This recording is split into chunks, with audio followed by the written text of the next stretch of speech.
Michael. I am in Dayton, Ohio. We were going to get started at 10, but we pushed it back a little bit because we have a lot of people showing up. So we're going to get started at 10:30.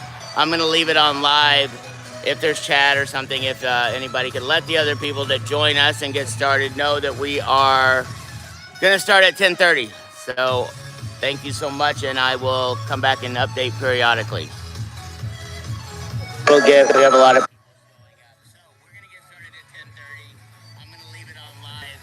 if there's chat or something, if anybody can let the other people that join us and get started know that we are going to start at 10:30. So thank you so much, and I will come back and update periodically. We have a lot of. How you doing, sir? Good. This is fun. I'm good. Trying to get everything rolling.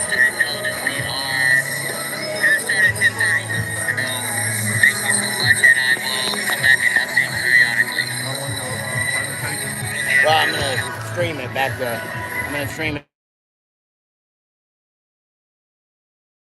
I'm putting this in the story, but today I'll go live a little bit. It'd be nice to maybe interview with you as well. Okay. A little bit. Yeah, I mean, while they're doing their thing, I can do that if you want. I mean, depending on what you want. Yeah. We'll definitely figure it out. So everybody's gonna speak for a certain amount of time. Yeah. They're gonna go probably. I've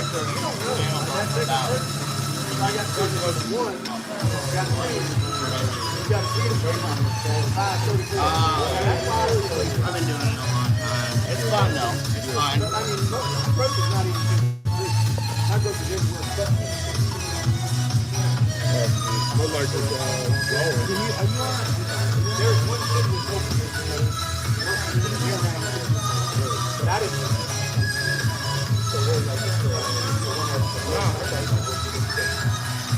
Florida, Texas. So are you going to run this the whole time?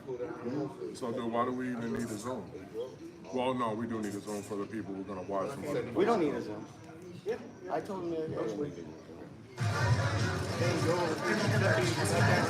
mean, y'all can film everything else. I can film and get knee shots and all that. I think that would be better for us. But I mean, filming it'll be good too.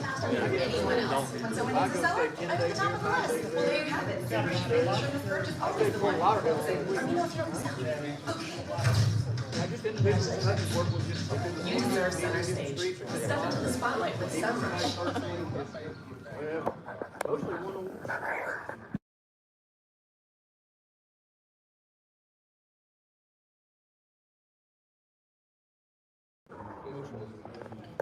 Everybody's different from what your experience is. Okay, good. So,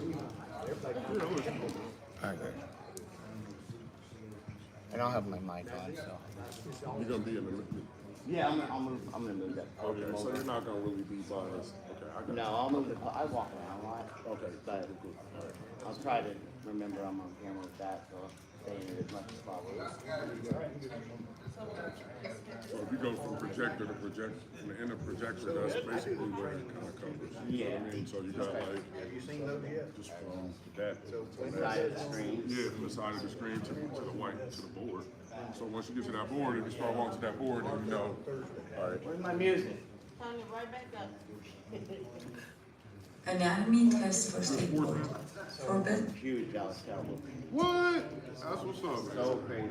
All right, in my book. I just went to Cowboys Eagles game for Christmas Eve. You're welcome. Have fun. That's the best game I've ever been to in my life. I've been to a lot of games. I mean, not a lot, but quite a few. Enough. That was an amazing game. Cowboys Eagles.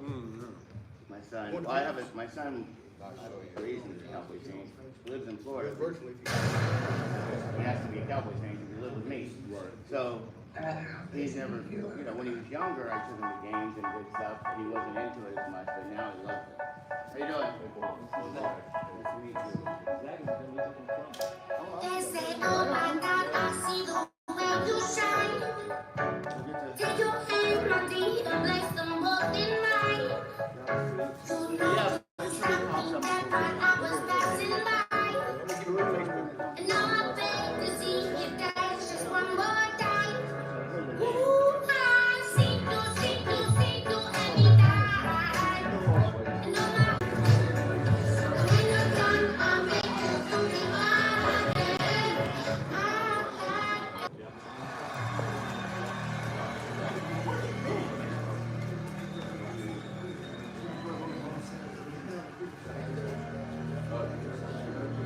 Hey everyone, it's Paul Mikel. If you're just joining us, we're going to start about 10:30.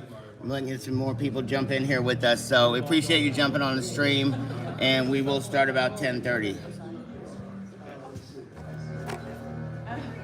So good. Should we go check it out? When you stay at a Vrbo, the host doesn't stay with you. Because without privacy in your vacation home, it isn't really a vacation, is it?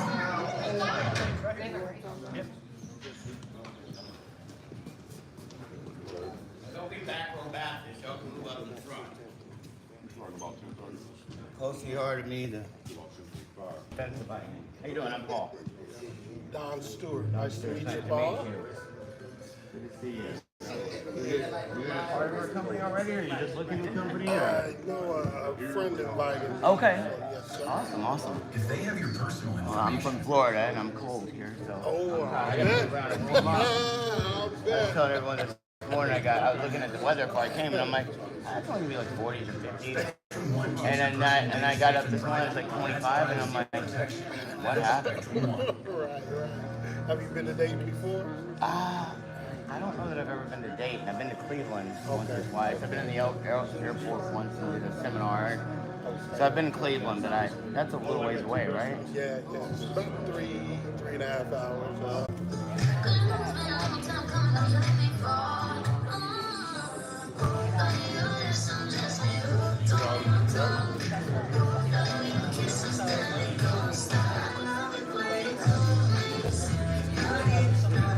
I don't know how to make it not go to sleep. Every time I go to sleep, it turns off the.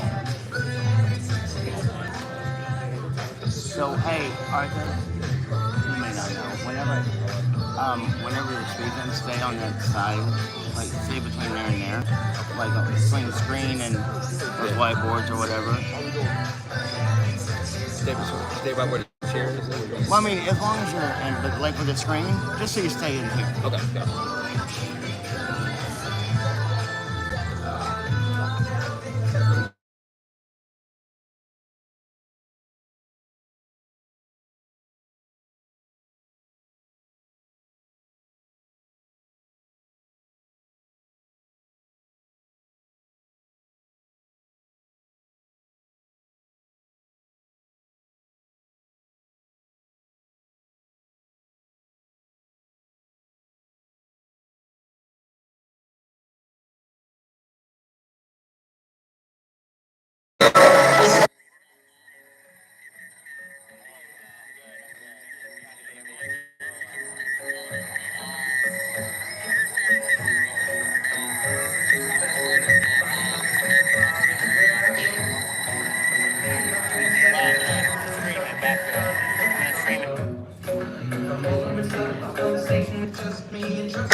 While they're doing their thing, I can do that if you want.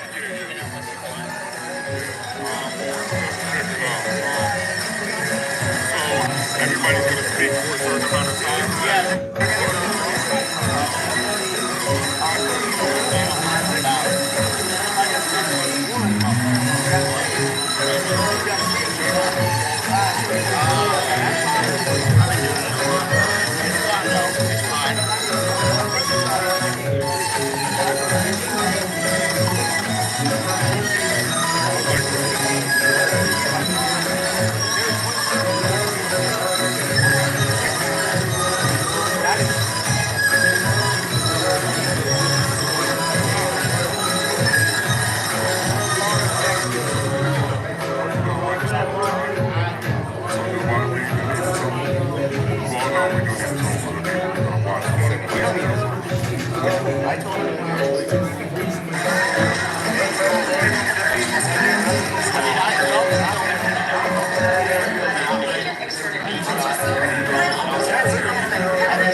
Please.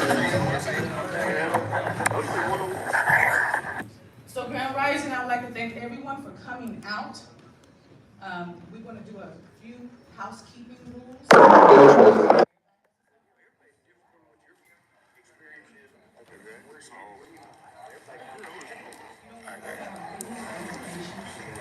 I don't have my mic on, so. You're gonna be in the. Yeah, I'm gonna move that. Okay, so you're not gonna really be violent. Okay, I got No, I'll move it. I walk around a lot. Okay. But I'll try to remember I'm on camera with that. So and it's on the followers. So you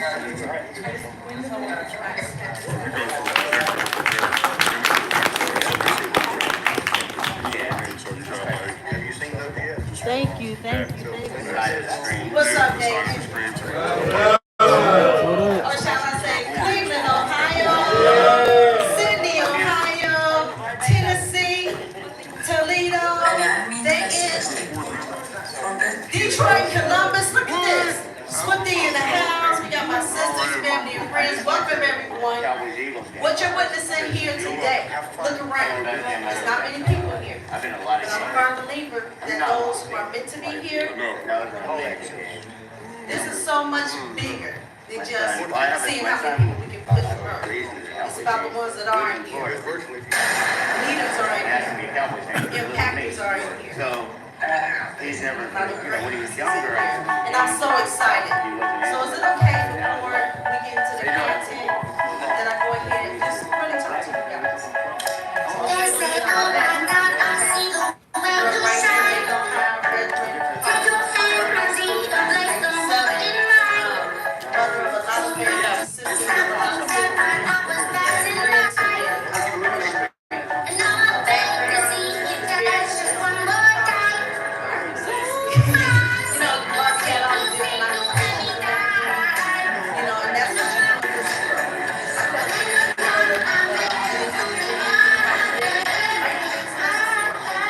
You know, and as a young lady, at the age of 18, I was introduced to an opportunity. And I saw leaders. My mother, that was a soul. She Hey everyone, it's Paul Mikel. If you're just joining us, we're going to start about 10:30. I'm letting get some more people jump in here with us, so we appreciate you jumping on the stream, and we will start about 10:30. She lectured us, and she reminded us that we're here for a reason. Nonsense about that reason. I'm so thankful that I was blessed to have that When you upbringing. stay in a Virgo, So at the age of 18, I was the host doesn't stay with you. and I saw pictures of me. I saw short pictures. I saw Because without privacy and vacation, gender pictures of me. Not only their marriage, it isn't really a their vacation. connection. I was dating on me. Is it? You know, they were part of your and the vision was set before me. And I always wanted to do it. I wanted to be that person. I wanted to be that person doing presentations for the nation. Close to your heart, That me. flash Okay. Awesome. I'm from Florida, and I'm cold here. And when you stick and stay, not necessarily with the company, but with your life, you know, your life changes other lives. Our light, you know, my light doesn't go off because I light your flame, and your flame, and your flame, and your flame. And that's the goal today, is to light some flames. But like I said, more importantly, we have leaders in here. The next event we have, this is the first. They stepped up. We're the cream of the crop. I know a lot of y'all in front of me, but we are the cream of the crop. We believe in being first in aviation, you know. I mean, we're just, you know, Dayton is a strong city. We just had a tornado come through here a couple of years ago. We had a mass shooting, and our city came together like never before. That's the reason why we stepped up, is we said we're first. We want to build our city back up. But SNAP is so beautiful, it's nationwide, you know. So thank you for coming out, joining us. I'm so happy to see you all. And I tend to love to talk, so I'm gonna go ahead and jump into this this content. But before I do, let me go back. Let me dial back, like my brother Arthur says. I want to thank my sister Marquette Basin. They just introduced me. She is such a leader, and it took a lot for her to get up here. It took a lot. But you remember that face that you just saw, because one day at our national events, she's gonna be on stage speaking. She's gonna spend a little bit more time up here in the front of the room. I just love the stage. I love the camera, and I love microphones. So we'll go ahead and we'll get started. Snap partners. Opportunity overview. What's happening? My clip is not good. Here, give it to me. Okay. I'll do tech, I'll do everything. Paul Mikel, everyone. Shush, that's fine. This gentleman, as you're going to learn here in just a few short slides, He is the CEO and the visionary for the company. He's an amazing man. We flew him to town. And you know what's crazy? Because this is our first time, we haven't had that many guests, and he's willing to come back every month to help us build here in Dayton. As long as it's warm. As long as it's warm. I don't know why it's not clicking. One moment, please. So, Snap Partners is an amazing company. It was founded just over a year and a half ago in Fort Lauderdale, Florida. But you know that?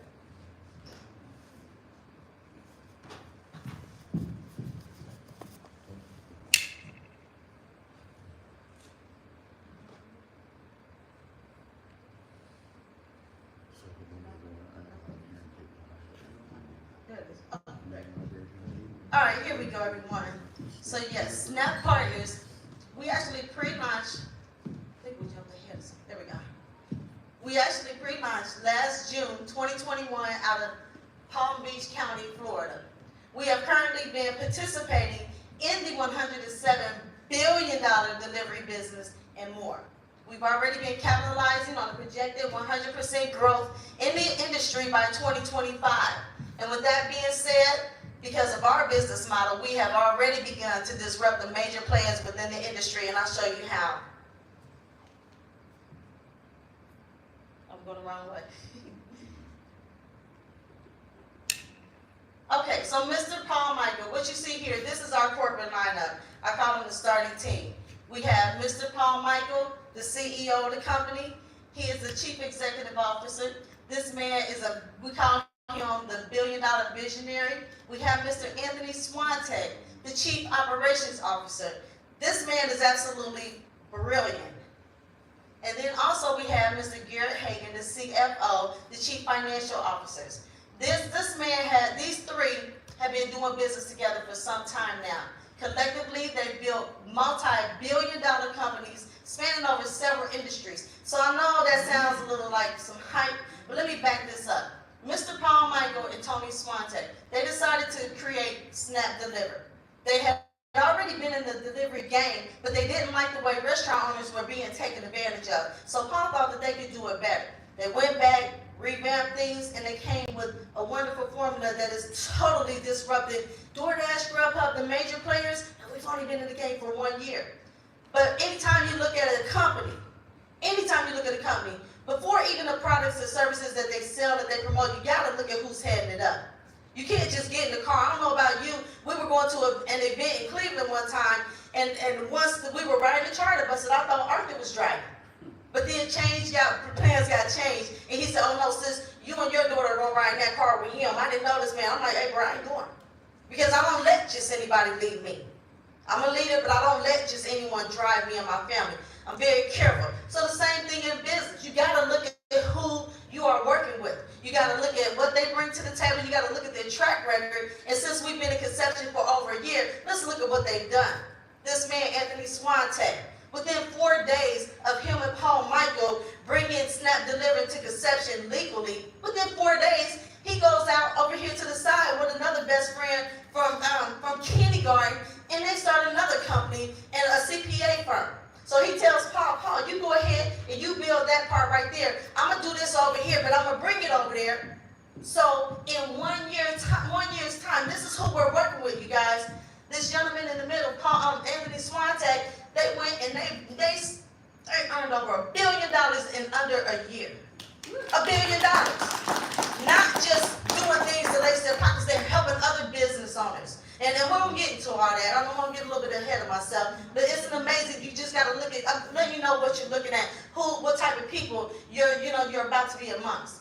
Then, okay, so they've already built multiple billion-dollar companies spanning several industries. They've recruited and trained sales teams of over 300,000 people globally.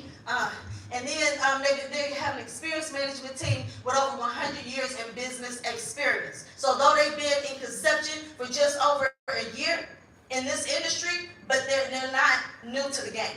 So they know what they're doing. They specialize in market disruption and viral growth. And you know, we're in a digital age. We're in a millennial microwave day, so that's very important. So now, the revenue in the online food delivery segment is projected to reach $136 billion this year alone. I know everyone in this room, we all just came through the pandemic. None of us were leaving. I was delivering and I wasn't going out there doing it. You know what I'm saying?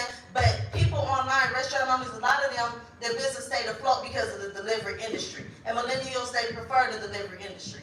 So now, you have 60% of the consumers ordering delivery or takeout at least once a week. I have a daughter who is in her 20s. She orders maybe twice a day, several times a week.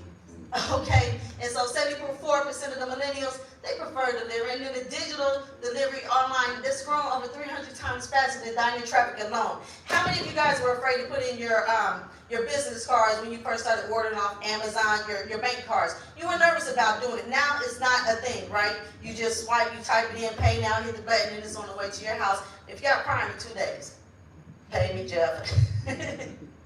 Okay, so now just with any other thing, you know, you're always going to have competitors, okay? They were here before us, you know, DoorDash, Grubhub, Uber Eats, Eat Street, Waiter. That's cool. They've been doing it, but they're all doing the same thing. So when you can find a need and fill it, you can become wealthy. But when you see what we're doing here today, you'll come to understand, even though we're all business people, we're in business to make money, but you're going to learn today, this isn't about money. It's so much more. So, without further ado, I'm going to get out the way because I need to make way for a gentleman who has totally been an impact on my life. See, like I said, I've been an entrepreneur my entire life. I was a loan shark, you guys. I didn't know it. My mother would give us money for school supplies, and I'd hold on to mine. I'd get like one pencil, eraser, and a piece of paper, maybe. And then later on, when they needed money, somebody want to borrow money, but if you don't, you got to bring me back too. I was always an entrepreneur. I was the shovel snow. I'd shovel my snow, take the money home, iron it out, put it in my Girl Scout cookie box, and then put that in the wall. And on Tuesday, we go to school to in-school banking. And then, I know, and I'm going to share this one last story before I bring my brother up. But when our bill, we came home one day from school and the lights were off. And my mom didn't have it. But me and my baby sister did. We had our mother take us to the bank. We were in elementary school. So we've always been about money, and thank you for coming. So without further ado, I was a cable lady, door to door, doing sales, selling cable. And I did really good. I knocked on the gentleman's door. He said that he wanted the cable. The day of his installation came, he didn't want the cable. No. I said, well, what's going on? He said, I really just want to tell you about a business opportunity. So I'm like, okay. A week later, I go up to a hotel, and there's a gentleman in the front of the room, just smiling, gracious, speaking to people and being kind. Then he gets up and he starts delivering business. And then I start seeing that power in it. First I see that gentle giant. And then I saw his heart to help people and his knowledge and everything. And I latched on to him. I latched on to him because I always wanted to be a part of a winning team. You know, and if the team is nobody but me and him, I go back to back with him every time. There's nothing like a leader brings people together. A leader doesn't separate. A leader promotes you. A leader encourages you. A leader leads by example. They shift when it's necessary. So without further ado, Dayton, Ohio, Cleveland, Detroit, Sydney, I'd like to introduce you all to none other than Mr. Arthur Bankston.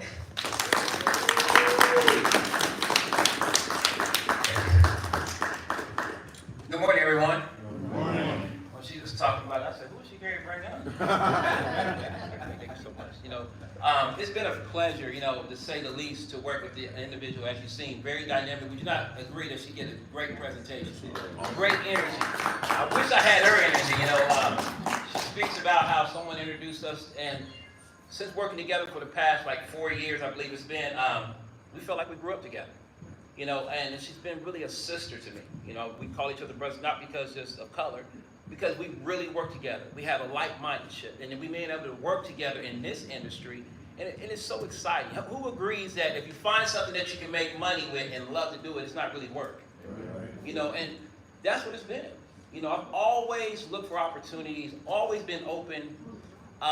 Always haven't been open to being trained because I thought I knew it all from time to time. Anybody can agree with me on that. And fortunately, the business I was in before, my father stayed persistent with me and said, son, you got to take a look at something. Who's been involved in something like that where you got to look at something, here's an opportunity, oh my God, they're going to show me now. And my father did that for me. And it led me to this industry. So what it taught me was, I turned 55 this past Tuesday. And at 55, I can be transparent. I'm not where I thought I would be when I was 18. Anybody can relate with that. You thought you'd probably be rich, you live in Florida, like some people I know that's in the building, and have all the money you're looking for. But I had to be real with myself. I was nowhere near, and not even now, where I thought I would be. Times have changed. And being transparent, I lost my parents, lost my father 2 years ago. He worked hard, but one thing they taught me that was priceless. It taught me great work ethics. Don't quit. And fortunately, a little bit over a year ago in October, a good friend of mine, Garfield, called me and stayed persistent. Another persistent person said, man, you got to take a look at this. You got to take a look at this. And as open as I thought I was, I kept time getting in the way. It's not necessarily disrespect, but time was getting in the way. And I have a small business. I have a limousine service. And who knows if you own a business, any business owners in here of any type, if you own a business, really the business owns you. Because I know I don't make any money unless the wheels are turning. I'm just a high-paid employee in my own personal business. And he called me, stayed persistent. I looked at what he sent me on video at 4 o'clock in the morning. And I couldn't go back to sleep. Watched it 2-3 times. Called him at 6 a.m. I said, man, if this is real, I'm gonna kill this. Because I heard and I saw and I'm like, man, this is fresh. This is new. I've never seen anything like this before. Who agrees so far, you've never seen anything like this thus far. You've heard of the industries, but yet you haven't heard of anything like this. So I was super excited. I said, man, and what got me was, he said, I'm gonna put you on the phone with the owner of the company. I said, wait a minute, hold up. I'm ready for that, because rarely, some people work for companies for years, sometimes decades, and never get to meet the owner of a company, and with a heart of gold. And we'll get into that in a minute. So I took a look at this, because delivery wasn't formed. I knew it was out there, but I didn't know there was all these companies. These are probably new to a lot of people. We know about the big names, DoorDash, Grubhub, Uber Eats, because they spend a lot of money advertising their name, correct? Yes. So check this out. When they showed me that they're all doing the same thing, they're overcharging, it started to make sense when I started seeing the numbers. And this is what's gonna probably blow most of your mind. So there's probably, I don't know if there's any restaurant owners here, but you're gonna understand why those prices on their apps are higher than they are in the store. It's not because they want to make more money off of you. It's because they got to make a profit. If you're in business, you're in business for a profit, yes? Yes. So check this out. Let's use an example of a $40 order going to one of these big wigs. Average, would you say? So if a $40 order goes out, these companies on average charge 30% to make that delivery happen. Now that money isn't even for the driver. That's what they need for their pockets, for their corporate offices, to pay their salaries and their advertising and marketing. If a restaurant does 20 orders per day, which I think is pretty low, something that goes, during lunchtime, you might have that go out in an hour or half an hour, depending on your business. That's $240 that business had to pay. 600, well, that's a month. $7,000, over $7,000 a month. Now annually, $86,000 in delivery fees. Does that sound high to you guys? Yes. As a business owner, you're like, wow, what do I do? But what's your alternative? To hire drivers that may not show up, to hire an app. It makes it difficult, right? She mentioned that we're in a digital age. You want to click and order. No matter how much they encourage you, hey, come in, pick it up, go to my website, we're in a click and order business. Now, what does Snap Delivery do different? Brace yourselves. Look at the difference on just $2. That's what these owners have put together. It's such a big difference, it's insane. And I know you're thinking, wait a minute, how in the world can you charge such a huge difference? Now we put real numbers in here to delivery because some companies are doing 100 deliveries a day, right? That would be 5 times that. So how can you participate? How is it beneficial to you? Well, what else? Well, I'm not gonna stop there. What else does Snap Partners offer, the delivery portion of our company? Well, we have what's called a cash back program, Refer and Earn. I'm going to tell you how powerful Refer and Earn is. Anybody heard of Cash App? Yeah. How many people got Cash App on their phone? Okay. How many people got DoorDash or one of these delivery companies on their phone? How many people got apps on their phone? Everybody. If you don't have one, you don't have a phone. Because they come preloaded. But what's unique is they've convinced you to use the apps. Cash App tricks you. Share the app, make $5 your first time. And after that, they make all the money. So this company has a refer and earn program where you'll earn money every single time the person you send it to uses the app. They have driver incentives where drivers will get a minimum tip of at least 10%, and you'll understand how important that is in a minute, and a cashback program. Customers will pay lower. Would you not agree if they're only paying $2 for delivery compared to 30%, that customers may be happier seeing a lower price for the same menu items? We call it being able to normalize your menu prices online. And they have no hidden fees, and they don't steal drivers' tips. The other guys, let's just call them the other guys. They have no referral program, no driver's incentives. Often people cancel, drivers cancel before because, and I'm going to tell you because, listen, I'm not going to get a tip from this person, I'm not delivering. They have higher menu prices and they have hidden fees. So it's better for restaurants, would you agree? Better for drivers, and then better for customers. So why are the prices high? We already mentioned that they have ad agencies. You see their commercials all the time. They hire athletes, they hire actors to advertise during the Super Bowl. They didn't do that for free. We know that's the most expensive time to put advertising on any commercial, yes? Yes. People tie in and watch all that. It's not free. Who pays for that? The customer, the restaurant owner. So the prices are higher. Ad agency, venture capitalists, they want their money, stockholders. They're not really even profitable, these companies. You may not believe that, but they keep pouring money to try to dominate, which they are, the industry. But customers suffer in the end, and owners. So Snap Delivery, they're paying a message, we paying a messenger. We mentioned we got all these apps on our phones that we use and share virtually for free. So it's better for restaurant owners, they can share. Food delivery drivers can share and earn in the cashback program. Customers, communities, anybody have a nonprofit they support or a church they're involved with that can use extra revenue every single month. And they can do that by sharing the app. And that's why I started getting excited about this, because I know I've been sharing information. One person calls me the plug, because if I hear something, I'm gonna share it. If I know someone that can paint, someone that can fix it, be a mechanic, and I'll do it for free. How many other people do that? We just share information. What about sharing it and getting paid at the same time? And that's what this company has put together. So let's look at the numbers. Now, these numbers inside by themselves might not excite you. 40 cents. If I ask you all for 40 cents, you probably easily give it to me. But what about getting 40 cents for every restaurant that you refer to the company? See, we sometimes advertise restaurants by telling them, we're going to eat here at lunchtime, and we're going to order from a place because we heard it was good. But imagine telling a restaurant owner about Snap Delivery. For free, they can get involved with our company.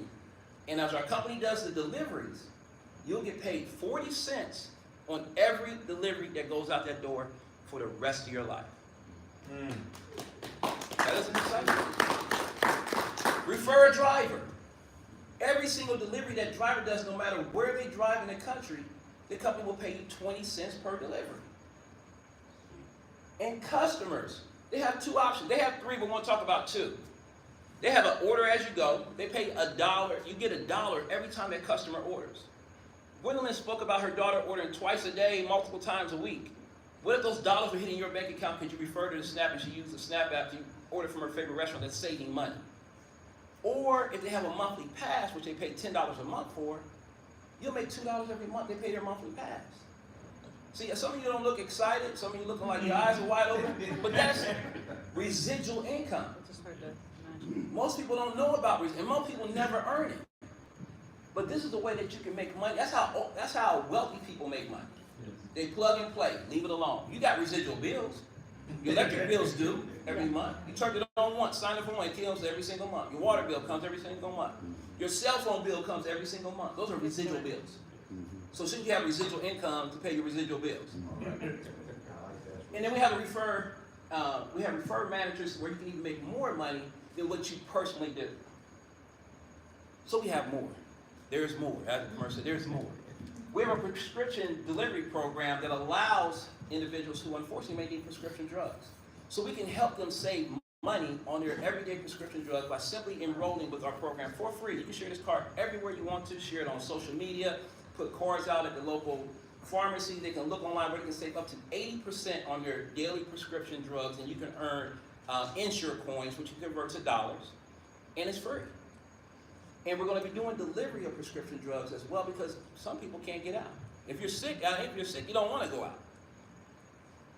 Now get this, how many people love sports? OH? Yeah. All right. So, this is Ron Gronkowski. Most people don't need to be told that if you watch football. I'm a Cowboys fan, so I'm glad he's not playing no more. It was hard to play against. But he's the face of this company. Now, sadly, you can't probably watch TV today without paying for TV. Me and my wife were searching for TV channel, trying to watch a Cowboys game, Buckeyes game, and you got to pay this app, pay that app.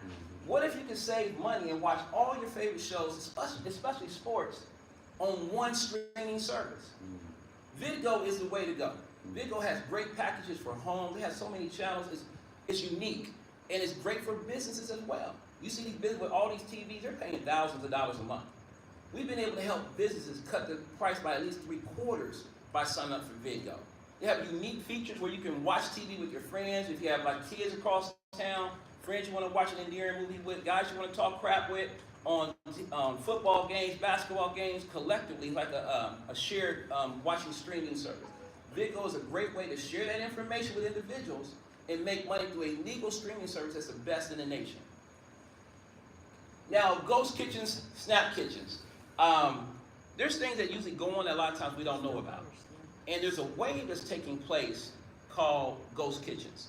And Snap, the forward thinkers that we have capitalized on this by creating what's called Snap Kitchens. These are franchise models. Everybody heard of McDonald's, Burger King, KFC? They're franchise models, yes? Yes. You don't see a KFC next to a KFC anywhere. No. They're usually miles apart. With this concept, any existing business, whether it be a mom and pop shop or an established business like Denny's, can partner with any of these Snap Kitchens and add another business to their menu without having a menu inside of their business. It's strictly for delivery. Snap will take care of all of it, the packaging, the marketing, and we'll do the delivery.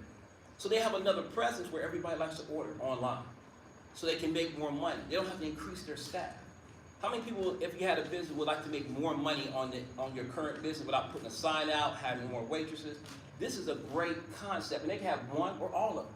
Or they can create their own. And as I mentioned, stores not being next to each other, then they have the rights for 5 miles to order that. And the menu items are absolutely phenomenal.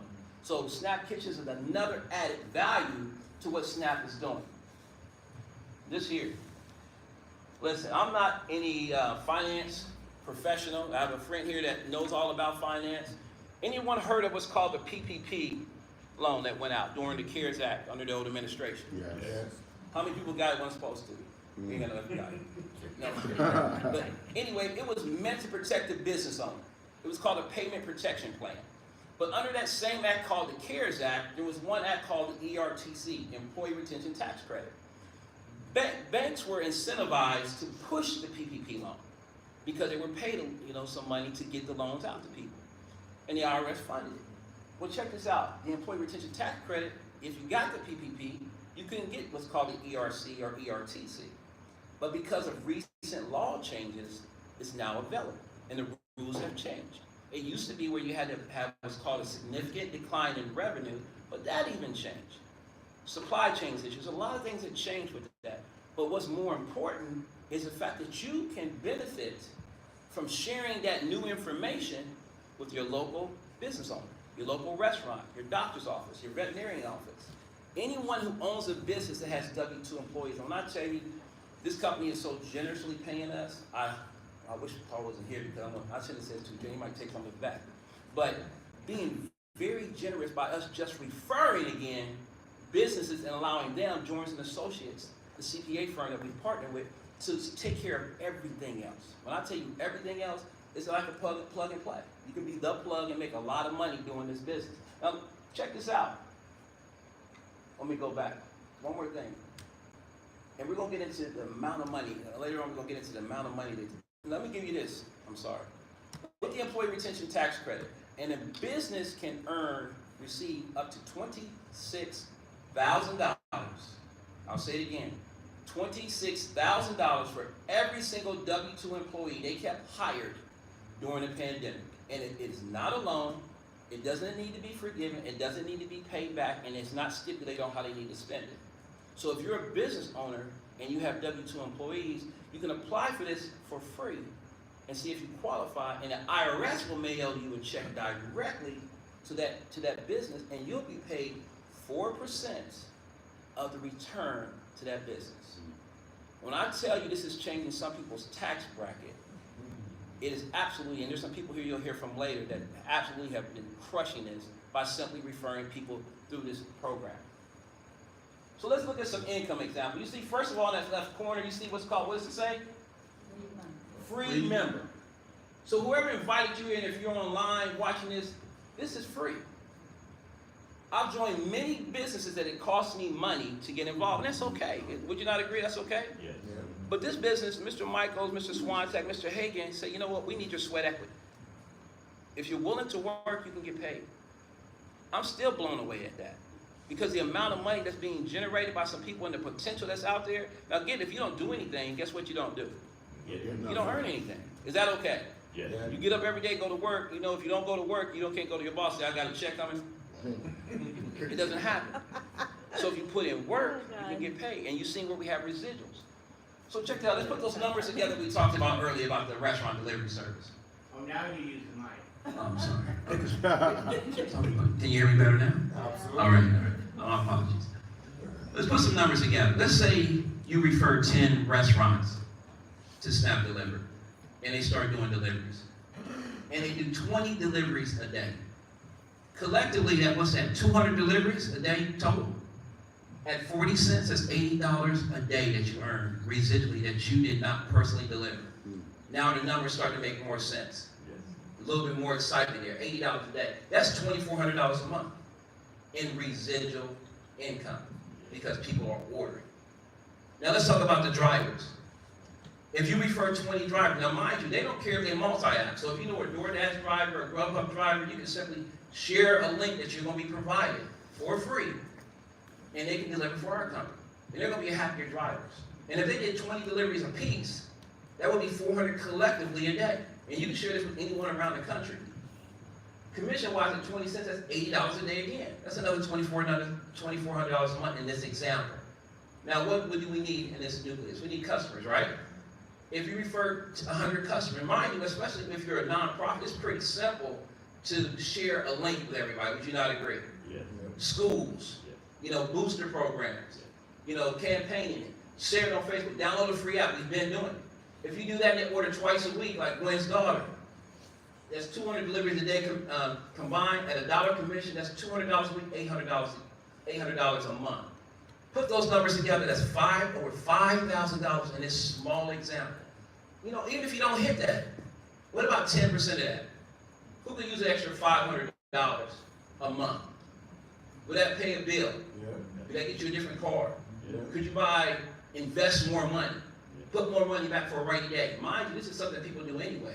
And Lord forbid the pandemic hit or something else hits again and it goes to delivery like we had before. Wouldn't you like to have been in a position and had this going as much as the only thing we can do is order food? You couldn't go in and dine in. So, incredible way of earning money. Now let's talk about duplication. We spoke about a manager's position, and you can earn this for free. Cost you nothing. You share this with, let's say, 3 people, and they just duplicated what we already talked about before. So I ain't gonna waste time clicking it, but if they did exactly what you did in that example, that's what you would get paid from their production. $3,600, $3,600, $1,200 from those small examples that we just showed you. Collectively, that's another $8,000 with this. And there's some people in this room that have dozens of restaurants. There's a gentleman here from Columbus, by himself, has 11 restaurants already signed up and open the market in Columbus. So you think he's not happy about what's taking place. So you can add that together. Listen, those numbers can be as big as you want. They can be as small as you want. We're going to have all the training available to you to help you understand, because you ain't have to go figure it out. It's not an app you got to go create your own marketing material. We have everything you need to make that happen. Snap Deliver, we have to update that because we're a little bit over 30,000 members nationwide with the app. And you're going to be able to be part of this and be able to share this to make this momentum. We're still in the pioneering phase. You see where critical mass is. You're here because someone told you about it. You didn't see a commercial that we invested in, right? Word of mouth. You got Facebook, social media because of word of mouth. So you get to share this and build this. So to get started, it's free. Download the app. If you don't have the link now, make sure whoever invited you, whether you're here or online, make sure whoever invited you sends you the free link. Download it.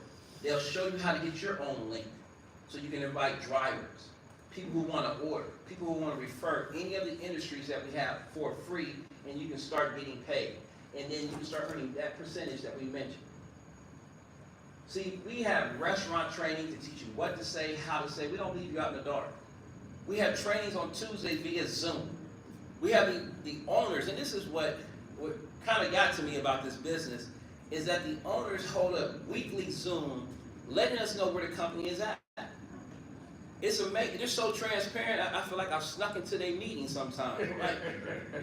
I'm supposed to be here. Because they talk about in detail what's going on. And they're just so real, they take their gloves off. You know, if you're sensitive, you don't need to be on these calls. Because they're going to tell you the way it is. This is where we're at, this is where we're going, this is what we need to do, guys. And then they do Q&As. So there's no gray areas on this, and you get to invest sweat equity. You can sort people by sweat equity. Some people just want a lottery. Hey, I just want money. I want to go play, I want money. Mind you, if you go to work with this and start earning money, you're going to start people trying to attach themselves to you. Say, hey, I got a link. I got an app that you can share. And I think about Facebook, some examples. Facebook, Mark Zuckerberg mentioned that he invited several people to his dorm room. But several of those people didn't show up because they were either too busy, too judgmental. But because those 3 people showed up, they're billionaires today. So do you want to be the next billionaire, millionaire, 100,000-aire, 1,000-aire, 100-aire, by sharing a link that we're accustomed to sharing anyway? We have opportunity calls, marketing strategy. We have a complete library training. We have a back office that's free. Again, I pay for back offices monthly. Nothing against them, but I've had to pay $20, $30, $40, $50 a month to have a back office that I looked at and said, I wish something was going on. Here you get to build. They update it. They keep you. This is beyond belief. So the main thing about Snap Partners is not all about delivering food. Yeah, they do that. They deliver entertainment. Yes, they do that. We're going to deliver pharmaceutical products and savings. Yes, we're going to do that. We're going to help people over the next 2+ years get employee retention tax credit. We're going to do that. But they're most about delivering freedom and delivering value. Not just in the United States. Their vision is to go beyond that. Into Mexico, into Canada, and globally. Who would like to be a part of a company that's going to do that, that's planning to do that? Otherwise, what's your plans now? Do you plan to be here next year? What's your 401k looking like? Can you control it? You can't control your 401k most times. I lost a bunch at a company that made a decision to switch to one, and they sent me a letter saying it's all gone. I said, how's it all gone? That's your mistake, not my mistake. But I suffered because of that. But here's something that you can control and be something that's exciting around real people that have a heart. And you're going to see here in a minute, the gentleman I'm about to bring to the front of the room, Mr. Paul Mikel, needs no introduction in the world of business at all. He's new to you, but in the business world, no, he's sought after. He's ran companies, he's opened companies, heard something that's dynamic, but I've got to know him personally. And you could walk past him, you would never know because he doesn't carry himself like, hey, look at me. He's like, what can I do for you?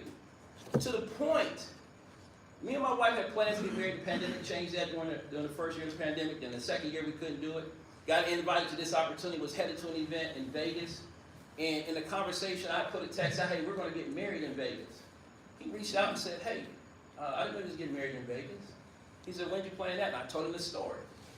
He said, I got an idea. He said, you know, I'm ordained to do weddings in Florida and in Vegas. I didn't know that. I was like, oh, okay.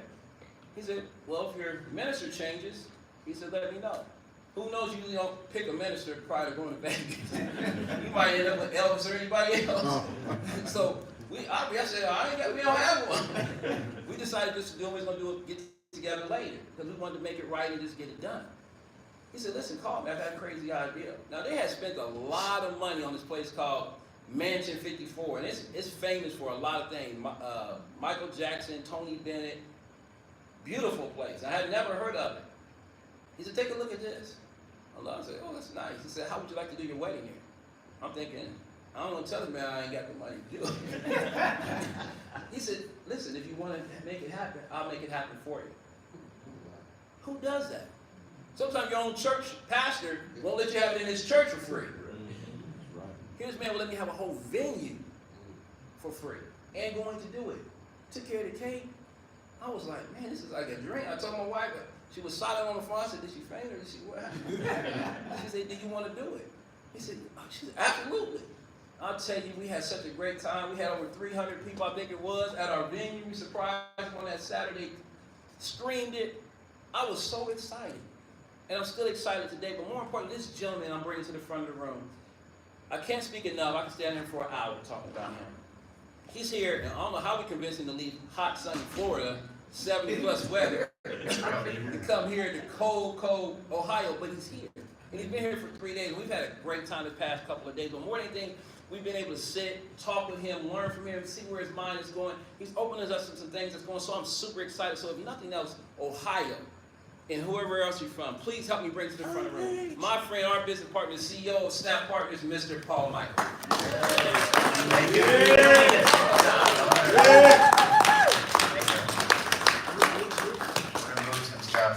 I told Arthur, I'm like, stay in this one spot, and he just stayed completely out of the camera rings the whole time.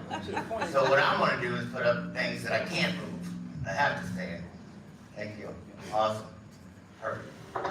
Somebody will tell Arthur on our stream if it sucks. So one thing you're going to get to learn about me, I'm not politically correct. I don't talk right. I was born and raised in Texas. I have my mother graduated high school in 3 years, college in 3 years. I tell people that my mom graduated magna cum laude and I got out Lordy, how come? And it was true. Like, I told the people the other night, like, I did Algebra 1 twice because I liked it so much the first time. As a freshman, I'm like, man, this is awesome. I'm going to fail it now, and then 4 years from now, or 3 years, or whatever that number is, I was going to take it again. And so I ended up at 22 years old, broke. How many of you realize that happens? How many of you know people that go to college, though, and they still end up broke? You know, it's like, I was watching friends of mine go to school, go $80,000, $100,000 in debt, and they did it for school, right? I ended up at 22, $80,000 in debt, and I did it from Coors Light, tequila, bar entry. Like, I don't know how I ended up $80,000 in debt, but I did. And at 22, though, I was broke. I was depressed. How many of you know people a lot of times in their 50s and 60s that happens too? Like he said, I heard him say, you know, a lot of times we don't think about where we're going to be. You know, it's like some people plan more for the last Christmas and the presents they're going to buy than they do for their whole life. Yeah. You know, it's like, and then you wake up one day and go, crap, how did I end up here? I mean, that's how I ended up in my dating and personal and marriage life. Like, I didn't plan it out right. You know, so I've been married twice. I raised my son by myself for 10 years. But the one thing I got right, like, I'll tell you right now, if you want to learn from how to do stuff on a car, don't call me. My assistant has to call me sometimes and go, she did this the other day. She goes, do you have gas in your car? I'm like, don't start that crap with me. And then I look down to make sure I had gas in my car because I have a bad habit. I do a lot of phone calls. I'll sit in a parking lot and I'll let it run smooth out. So I'm not very environmentally conscious. I mean, I guess I am. But listen, some of you are going to have fun today. It's cold outside. Like, I woke up this morning, I'm like, it's 25. I wonder if we can get everybody in my hotel room. I don't know if I want to go outside today. But I will tell you this. The reason why I do this type of business is because I want to have fun. I don't like to be bored. I didn't like to ever, you know, I went to college. I didn't go to college. I went for 2 weeks. I tried to do criminal justice, and I'm like, I think I like the other side of this criminal stuff better. But I ended up broke at 22, waiting tables, and I met a guy who was worth about $30 million. And I went to a seminar. I didn't meet him. I sat in seats just like you're sitting in. And I told this the other night. I said, I went to a presentation. I saw people sitting there, and I'm going to be as honest as I possibly can with you, because how many of us would like to say we have a higher calling, and a lot of times we're really shallow?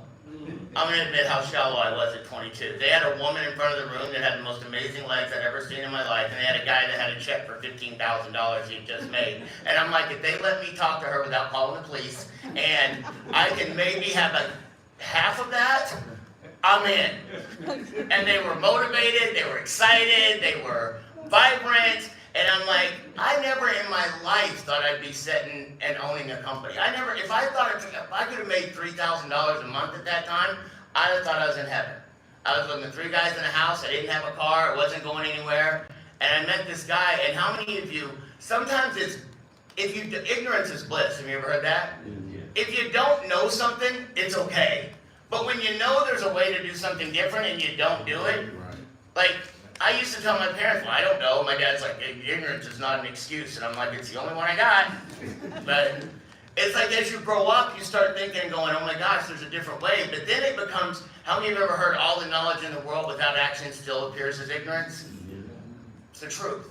And so I, at 22, 23 years old, started going, oh my God, there's a different way. Now I gotta do something.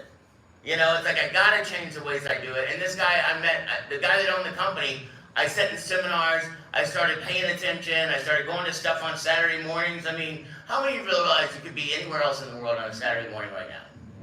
Like, I play golf every single morning, and don't think it's because I'm just wealthy and all this other stuff. It's because I gotta get my fat ass out of bed and do something, or I will sit in bed and eat and watch TV and do stupid stuff all day. I get up and walk 18 holes, and that sounds really impressive, but it's a par 3, so don't get too excited. But I make myself get up in the morning, so I start my day at 6:15 before the rest of the old people get out in front of me and then slow me down. I walk this course, I'm done by 8 in the morning, and I'm disciplined now. Like, I get up, I get things done. By 8 o'clock in the morning, I'm on the phone with whoever in my company needs to talk to me. I have my day scheduled out. Like, you can ask the people that are with me this weekend. Every time I'm not doing something, I'm on my phone. And I'm not just on TikTok like everybody in my company thinks I'm on. But I learned a long time ago that if you want something different, you gotta do something different, right?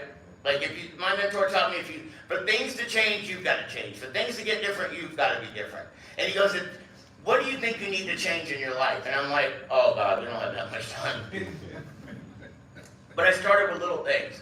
How many of you have ever heard the journey of 1,000 miles begins with one step?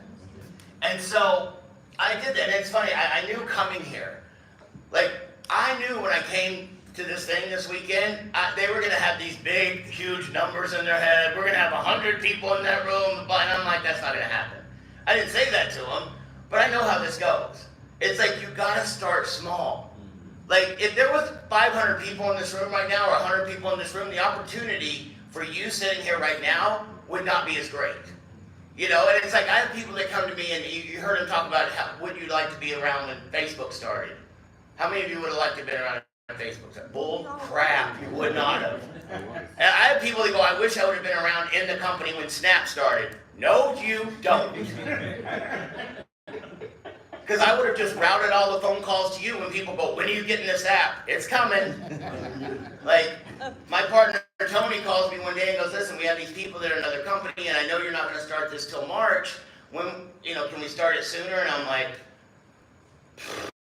there goes my vacation for the summer. And he goes, listen, can we start it? I said, he goes, when are you going to start it? When are you going to get the app done? And I said, next March. And he goes, this is July. And I'm like, thank you, I know how to read a calendar. And he goes, well, can you do it in 2 months? And I'm like, are you kidding me, Tony?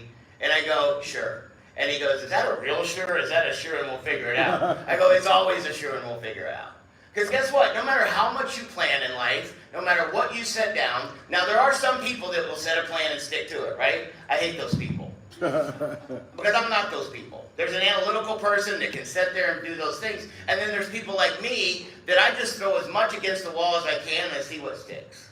And then, but I learned a long time ago, I got to deal with different personality types. And it's like, a lot of you today are going to go, this sounds like one of their pyramid things, but they didn't ask me for any money deal yet. It's not like there's no products up there. They're going to get me at some point. They're going to ask me for something.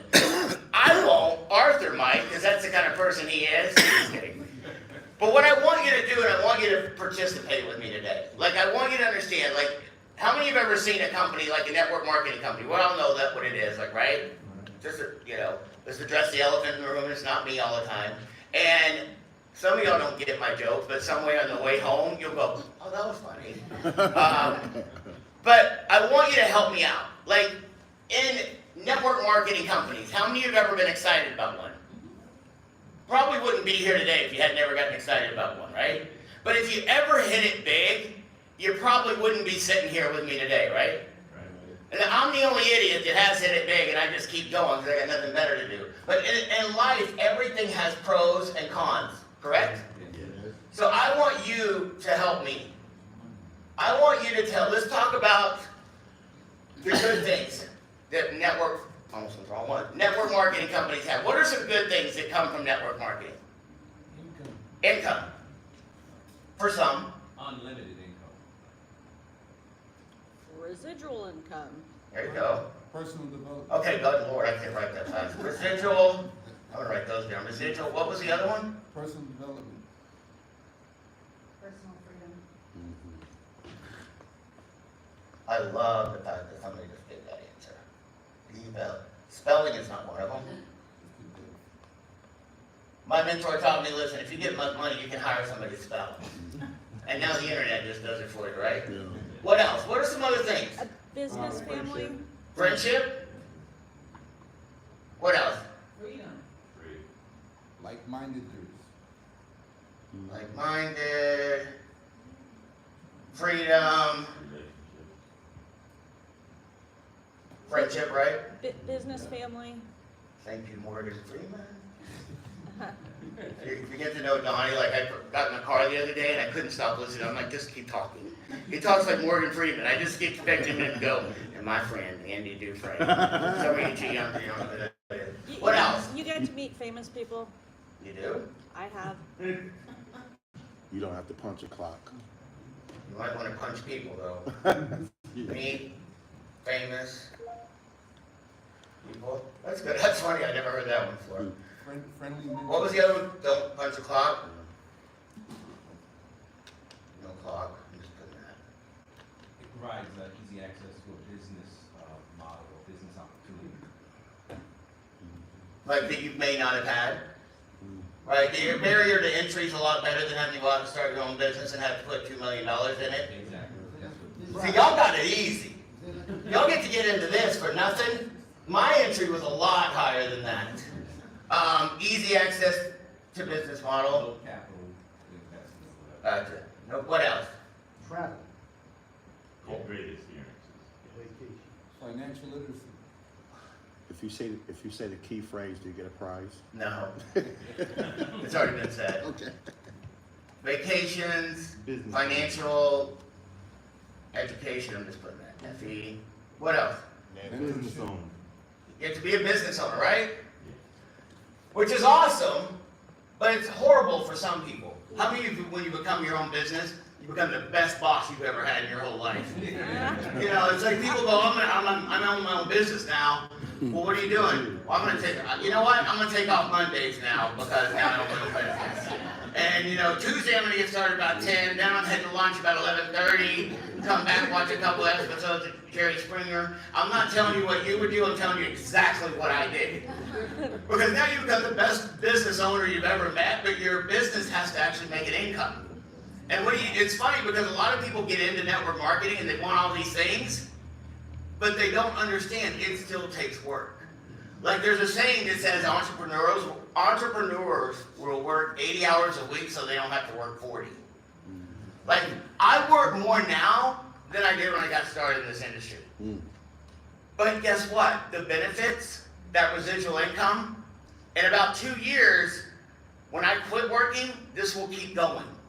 When I have leaders like Arthur and like Morgan and Freeman. And people like that are out there doing what I'm doing now, that income keeps going.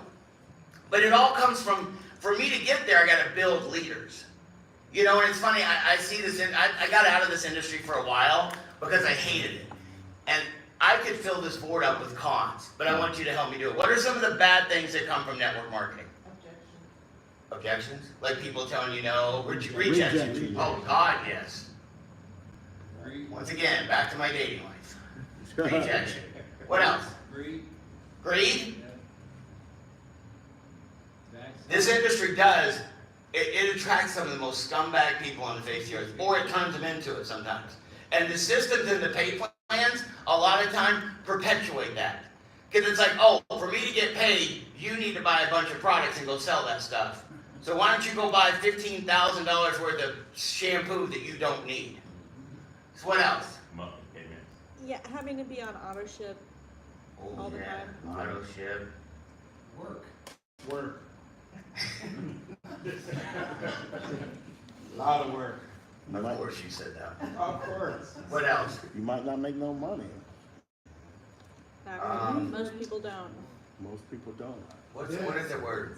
97% of the people don't make any money. Yeah, it's probably 98. It may be more. What was it? It's a different, like, what you just said.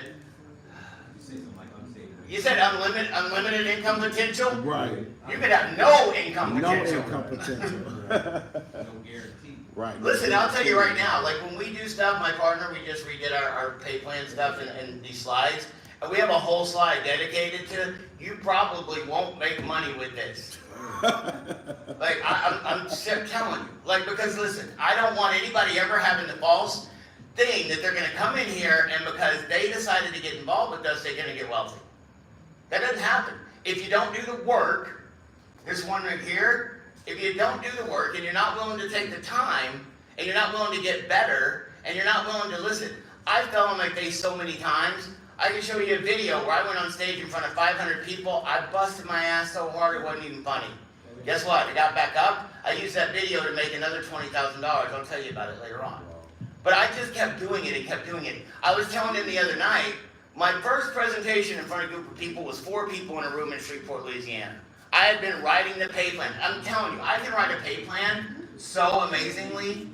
Like, and there's all kinds of psychological stuff that goes into when you do a pay plan. But I can write our pay plan. Here's a rep: manager, supervisor, director, executive director. And in my company, I had an international marketing director position. You notice how it psychologically goes up a little bit every time? I would draw circles. I can draw circles better than most people you'll ever meet.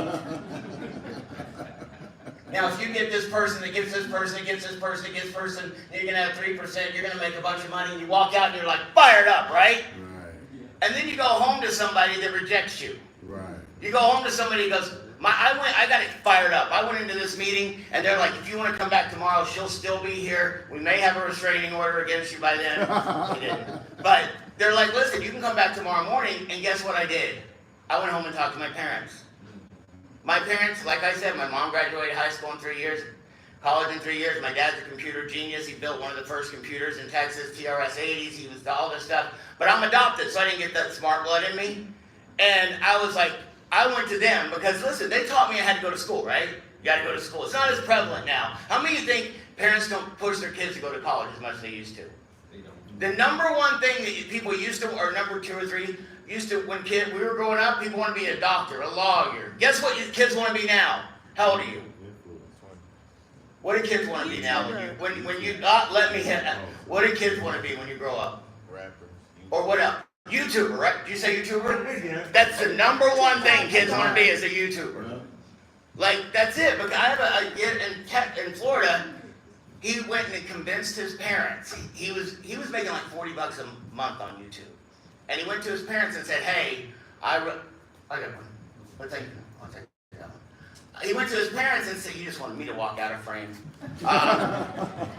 So he went to his parents and said, listen, I really want to do homeschool. I really want to take this YouTube thing seriously. And his dad was a cop. You think his dad was in favor of that? Not at all. And he went to his parents and said, I really want to do this. And his parents came up with this astronomical number that if he hit it, he could go to homeschool. And I'm sitting here talking, and there's a chapter in the book I wrote. I wrote a book called I Don't Need Your Help and Other Shit I Tell Myself. And it's all about networking. And listen, I'm just telling you, if you're wanting somebody that's like this in a box person that doesn't, I don't cuss all the time because Tony won't let me, but I'm a real person. I mess up. I make mistakes, you know, and I tell people up front, I won't get canceled because I will tell you up front what I'm going to do.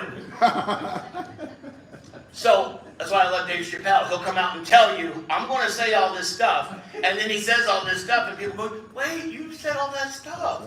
He's like, I told you I was going to say all that stuff. So this kid, though, he went to his parents and they said, how much do I have to make in a month? And they said, you have to make $7,000 for 2 months in a row. He told me for that 1 month, and it was during the summer, before he went back to high school, he was 16 years old. He spent every waking moment videoing, editing, putting it up. He was a fishing guy. Now, this kid makes $40,000 a month off of YouTube, and he's been doing it for years. And now he's got, on top of that, he's got people that come to him and give him whatever, sponsorships and all kinds of stuff. But you know what else he still has? He came to me about 3 months ago and he goes, Paul, I need to sit down with you. Because somebody asked me to mentor him, and I'm like, what am I going to mentor this kid making $40,000 a month at 20 years old? Like, what am I going to teach him? Give me 5 so you have to work harder? I mean, I don't know. And I said, oh yeah, I'll sit down with you. And he goes, listen, I have to work so hard to still make this money, even at YouTube. Because he has to come up with the ideas. He's got to build, he builds things on his property with animals, and he buys goats, and he fills fishing ponds and all that kind of stuff. He goes, I've got to come up with new ideas, then I got to go out and build it, then I got to get the stuff and buy it, then I got to film it, then I got to do this, and I got to do that. He goes, I spend about 13 hours a day working on making this. And I'm like, yeah, but you're making it. He goes, yeah, but if I stop today, it goes away. And I'm like, he goes, you go play golf, I see you doing stuff all the time, and he goes, I need to do what you do, and I'm good. And I said, good, you're now the CEO, and I'm going to quit. And he goes, no, I don't want that. But what I learned a long time ago, it's not just about getting a bunch of people into the business, like they tell you, because this is what they do. They go, oh, get a bunch of people in the business, and that's what happens in network marketing today a lot of times. They get a bunch of people, and we have 30,000 people in our company. Guess how many probably don't do anything? 25,000. A lot. A lot. Most, to be honest with you. And that's okay, because guess what? We don't need a lot to make a lot of money with the way we do things. You get 20 restaurants that are doing those orders, that residual income comes in. You don't have to go out and have all these different people. But guess what? You have the ability to. If you go out and you find somebody, and it's funny, it just drives me crazy about our industry. How many of you seen, they go, oh, check, they tell you don't make income claims, and then everybody makes income claims. And then guess what? Everybody's trying to reach what that one person, everybody gets up and they brag about that one person that made $20,000 in their first 30 days, right? I know friends of mine that have slept with supermodels, and like that doesn't happen though, right? Like with football, y'all just had a horrific thing that happened down the street, right? You know why so many people are all over that? Because so many of us wanted to be football players. So many of us wanted to do that. And it's like, there's millions of people watching that. There's millions of people. Guess what? There's very few people that'll put in the work, put in the effort, put in the time to get where he is. Like, I saw players visibly crying on the field. And you know what? A lot of it is not just that they're crying because he's hurt, but they know the sacrifice that kid went through to get where he's at. And it's like, I have some people that come up to me sometimes, and I'll get people that are jealous of me, they'll be rude to me, they'll be obnoxious to me, and I promise you, I'm not a pushover anymore. I'm not scared of anybody anymore. Nobody intimidates me anymore. But I also don't let people do that to my people in my company. You know, I'll work so hard to make it so that Arthur has a good opportunity. I've had a software for the last, I spent over $240,000 within my partners and I, plus another $1 million, and we just spent more, and the software that I have in the back office is not what I want, and the guys that did it didn't do what I wanted. So 2 weeks ago, I went and found the company that I used to use, and I said, I need this software, and I need your software in 3 weeks, and I'll pay whatever I need to pay you. Because I'm not gonna let Rodney and Donna suffer because these guys didn't do their job. And it cost me money. It cost me a lot of money, but it's okay. Because guess what, in the long run, and guess what that also does for them? It breeds and understands loyalty. It's not that they're just loyal to me, it goes backwards. When he said, you know, when he asked me to come here, hey, would you mind coming to Ohio in the beginning of the year? And I'm like, he didn't say January, he said beginning of the year. I'm not that bright. I could have probably looked it up and said, oh, it's going to be cold in January. But he said beginning of the year, and I'm like, absolutely. And I knew what he was doing. I mean, whatever. I make jokes about I don't leave the, warm and this and that, but I do. I mean, I love what I do, and I love people. And on a Saturday, there's nowhere else I'd rather be except maybe Cowboys Stadium watching the Cowboys beat the Eagles again. I'm a huge Cowboys fan. So what I wanted to do today is to come here and get you to understand we're different. A lot of companies say they're different, right? We don't charge you to get started and work in our company. We have, I sit there and make fun of other companies and say how much somebody makes, and I'm about to tell you how much somebody made. But I have a guy that worked really, really hard in our company, he and his partner George. And they went out and got stuff, he posted on one of our private pages. Like, we won't let people put it out in public, but if somebody's in our company, it's okay. They worked really, really hard. And this ERC program, it's not a get rich quick. It takes time. Like when you do anything with the government, it takes time, right? Like we do the ERC, and I'm going to share some of that with you today. But we're saving businesses right now. We have over 1,000 files just within SNAP. George has done over 6,000 files, helped get over $5 billion back for companies. Guess where the money's from that? If the government's going to give money to anyone, shouldn't it be a business owner? Aren't they going to be the ones that'll probably inject it back into the economy? They're going to hire more people. They're going to do the right thing. And we've helped so many people. But these two guys have worked their butts off. We kind of piloted the program with them. And guess what? In a company that's starting, don't you always have ups and downs? Have good days, bad days. And when I told you you didn't want to be here a year and a half ago, you didn't. I didn't even know they had that slide with the growth thing on it. And I'm like, it's 100% true. Every company I've ever done, there's a formulation period which sucks horribly. But when you've done it enough times, as I have, you know what's on the other side. I know in about 6 months, this room, if I do it again, will be filled and you couldn't walk in here. Because I know what we're doing when it comes to that thing. We've got our systems intact. We've got verticals intact. You know, we have these different verticals in our company. We have SNAP partners. And this is what our plan was from the get-go. Like, we sucked some of them in with delivery. We scammed them into our company, tell them we're just going to do delivery. Just kidding. We always knew that I didn't want to be stuck with a product. How many of you have ever seen another con to companies? How many of you have ever tried a product, you got excited about the product, and then they changed the formula? Or the company wanted to make more money, so they made it weaker. Or they changed the pay plan, so you made less money. We pay out 60% of every dollar in our company to the field. And Tony and I want to get it up to 80%. So we will never take money away. We don't have products, so guess what? The products don't go down. I'm not saying we never will have a product, but you'll never have to have it. You don't have to pay to be a member. You'll never have to have it, you know, warehoused in your house. Like we'll have it drop ship to people. But that's only if we decide to go that route. Right now, we have SNAP partners. We've got SNAP Entertainment. We've got SNAP Financial. How many of you realize tax season's coming up? How many of you like to get a piece of the fee that everyone in Dayton pays to get their taxes done? Or maybe even just a fraction of that. Like that's something we're working on right now with a gentleman that understands tax stuff and it is amazing. And guess what? He brought us that idea. How many of you have ever gone to the owner of your company and gone, I've got a great idea, and they go, good, keep it to yourself. Or they steal it. I'll tell you, one of the things that we've done, and don't like every one of you come up to me with an idea after, especially this Garfield. But like we have brought people into the company and they said, listen, I've got this, like Vidgo. Vidgo is our streaming service, and one of the guys that Tony knew said, hey, I have this idea on streaming services. We don't own Vidgo, and I don't want to own Vidgo. We have brought in Snap Financial.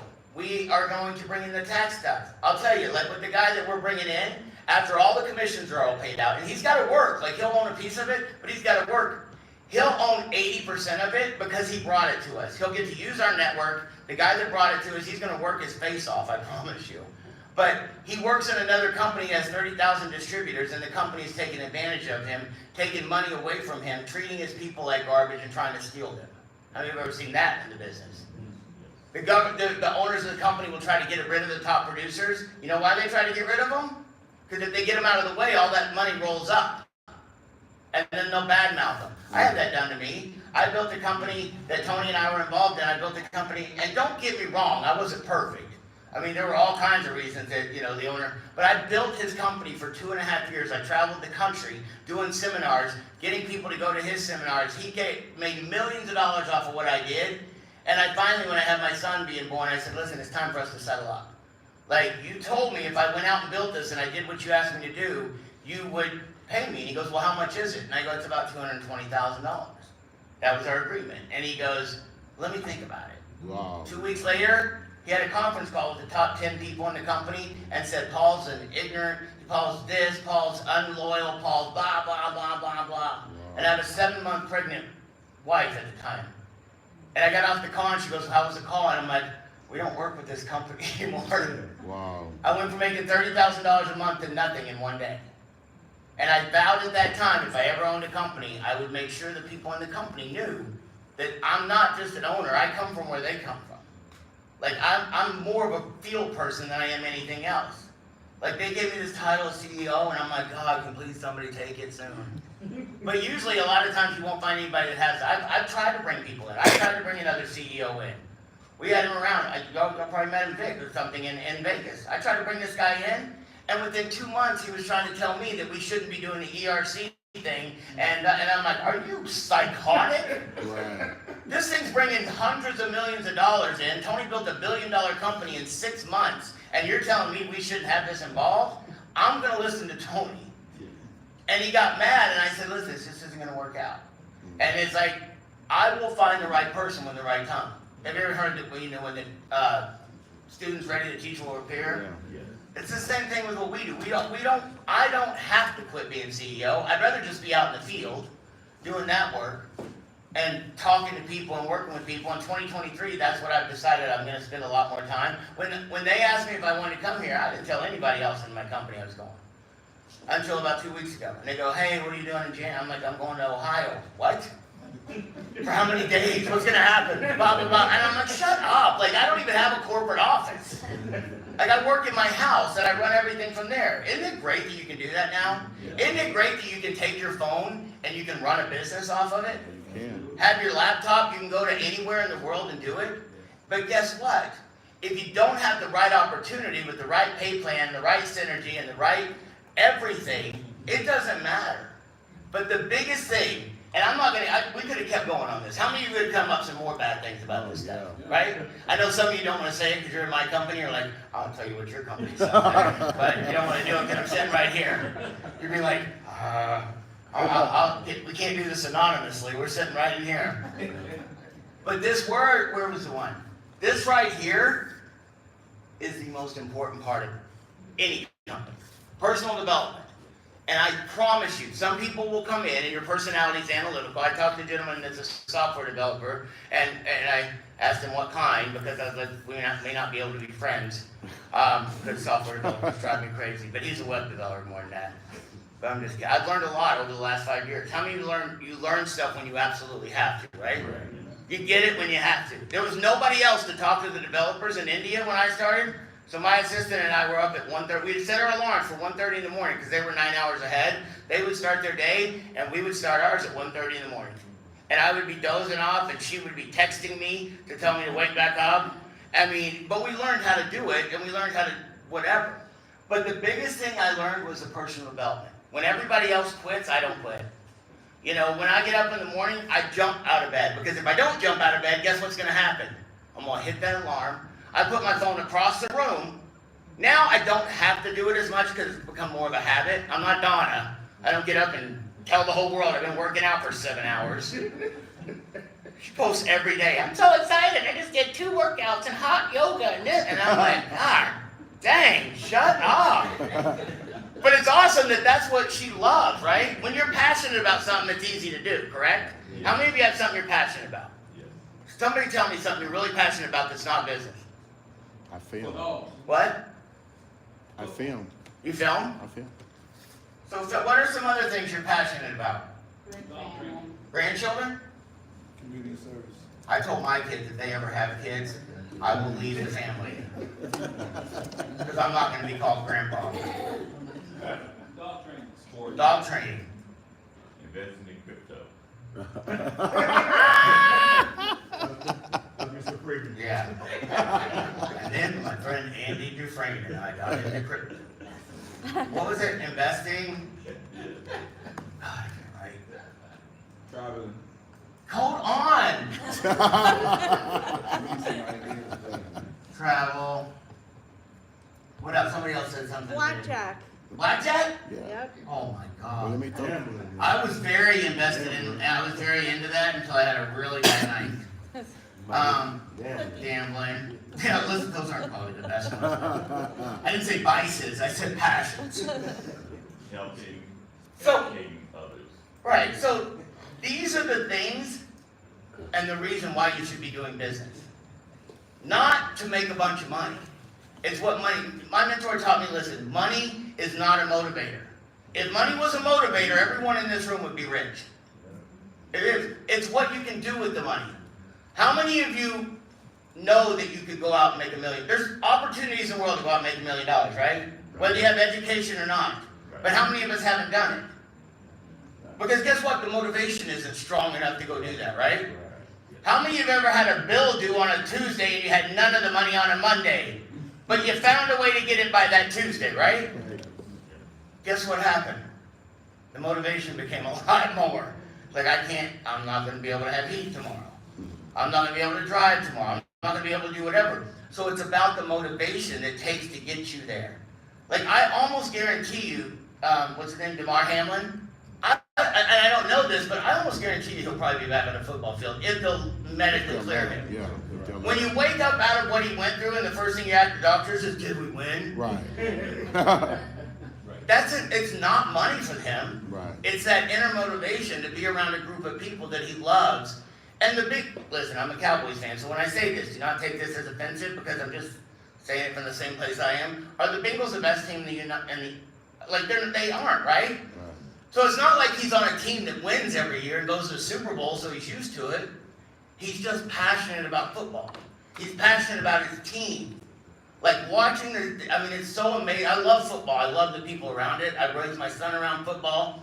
And he quit playing when he was in 7th grade, but he still loves it. Like I told my son, I played this for them the other night.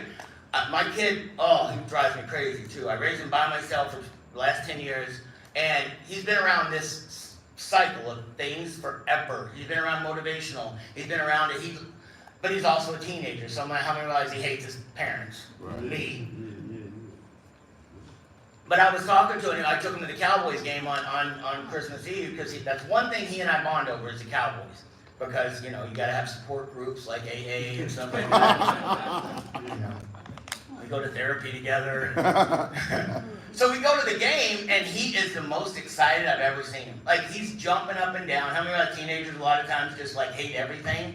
He's hugging me, he's yelling at other fans, what are y'all doing? This is our team, this is 3rd down, get up, yelling at people. Right. And it's I sent him a message the next morning, and then the next morning was on Christmas Day, and of course, I knew if we came to Texas, my mom was going to get me civically involved some way. I wasn't going to get to just do nothing. And she texted me and goes, hey, would you and Hunter like to go with me? I'm going to go to Ronald McDonald's house and make lunch for the people there. And I said, of course we will.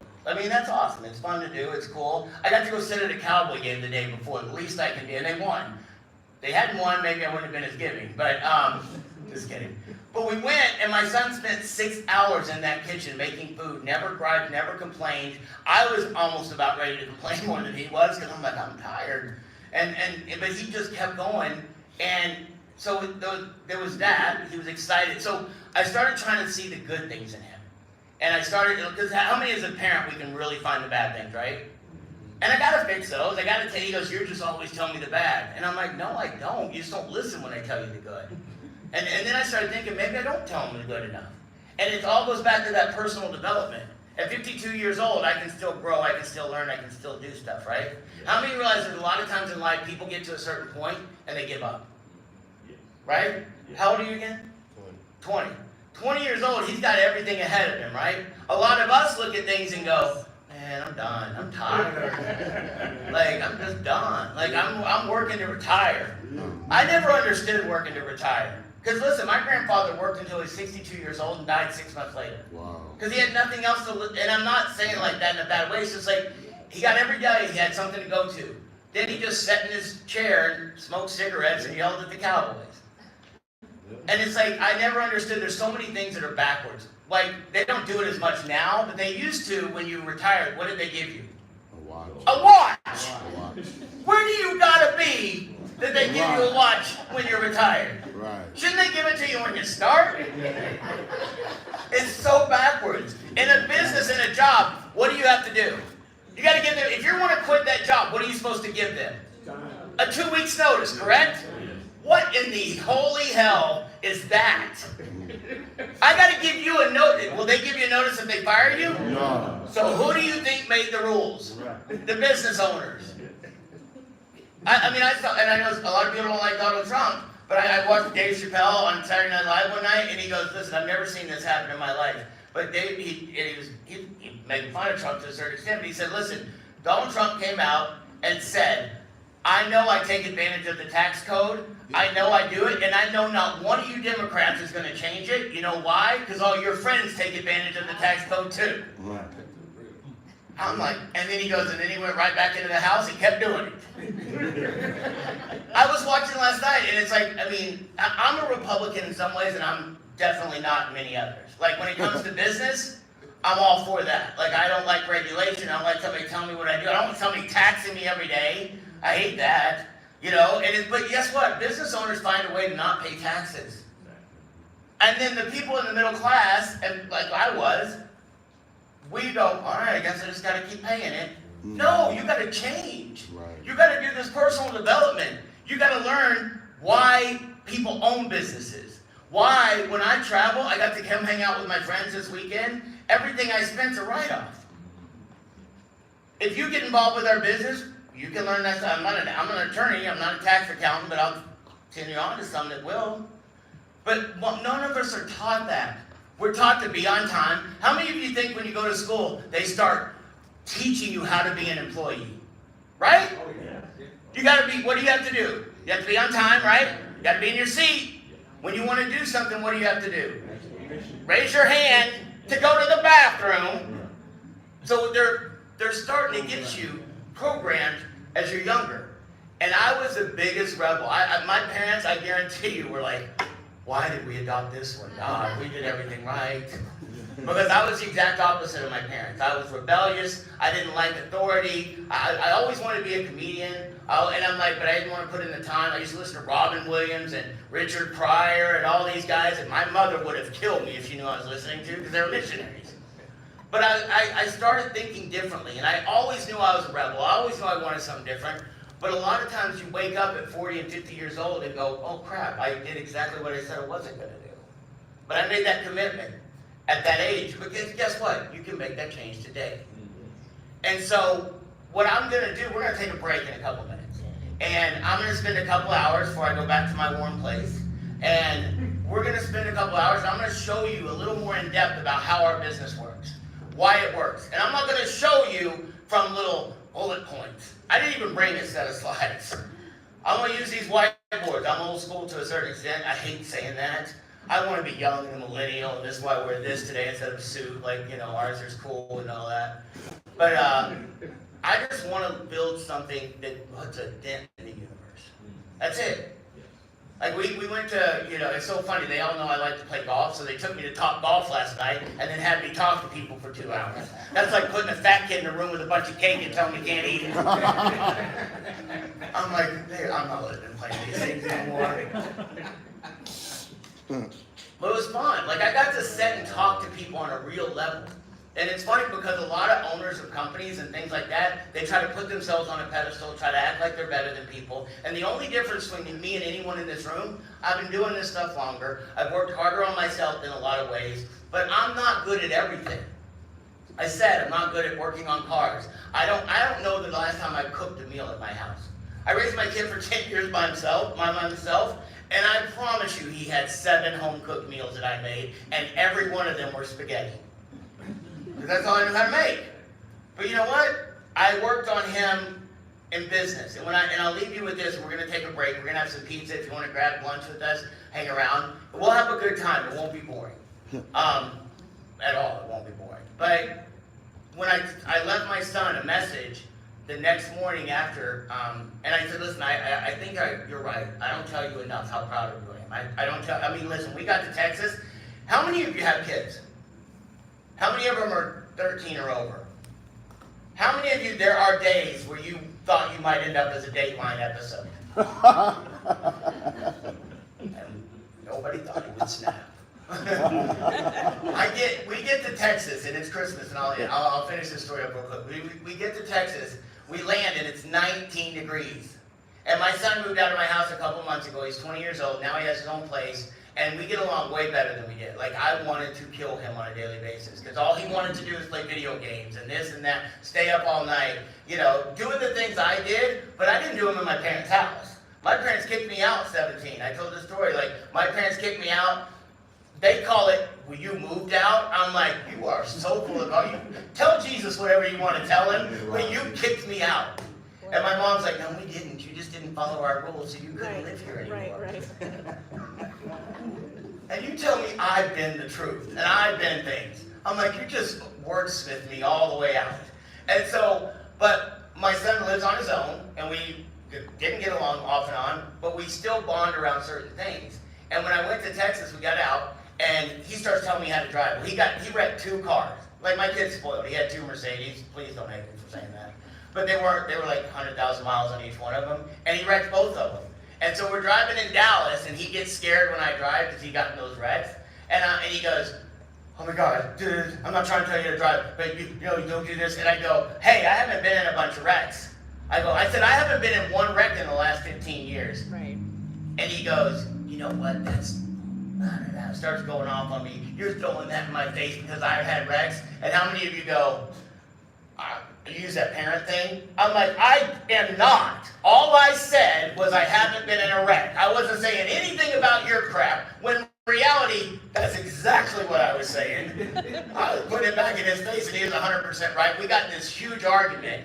I told him to get out of my car. I go, call your mother, have her send you a flight, get that out of my car, and he did. And I started driving off, and he started walking the other way, and about 12 feet, I went, my kid's gonna die in this 19-degree weather. He's not built for this. And I think he realized, I'm gonna die. I'm not built for this. And right around the same time, I'm calling him and he's calling me, and it looks like we blocked. He goes, oh, now you blocked me. And I'm like, oh no, you blocked me. And text, and he goes, can you come back and get me? And I'm like, I was turning around anyway. Wow. And it's like, I finally, in my head, I go, listen, I gotta apologize. I'm sorry, blah, blah, blah. And as a parent, that's hard to do, right? So you don't want to be wrong. And so that day I said, listen, there's 3 things that I noticed about you. And I left this in a voice message. I said, I want you to save this, so when you're hating me again someday, remember that I do think this about you. He works in my friend's restaurants. They own this business with me. And this kid works harder than anyone in that restaurant. At 20 years old, they tell me all the time, he busts his ass, he gets mad at everybody else when they don't work. He'll take every shift. He'll be there because he knows he has to pay his rent now. And it was the hardest thing I ever did, was telling me he had to go live with his mom, and then he wanted to move back to Florida. But he's on track now to do the right thing.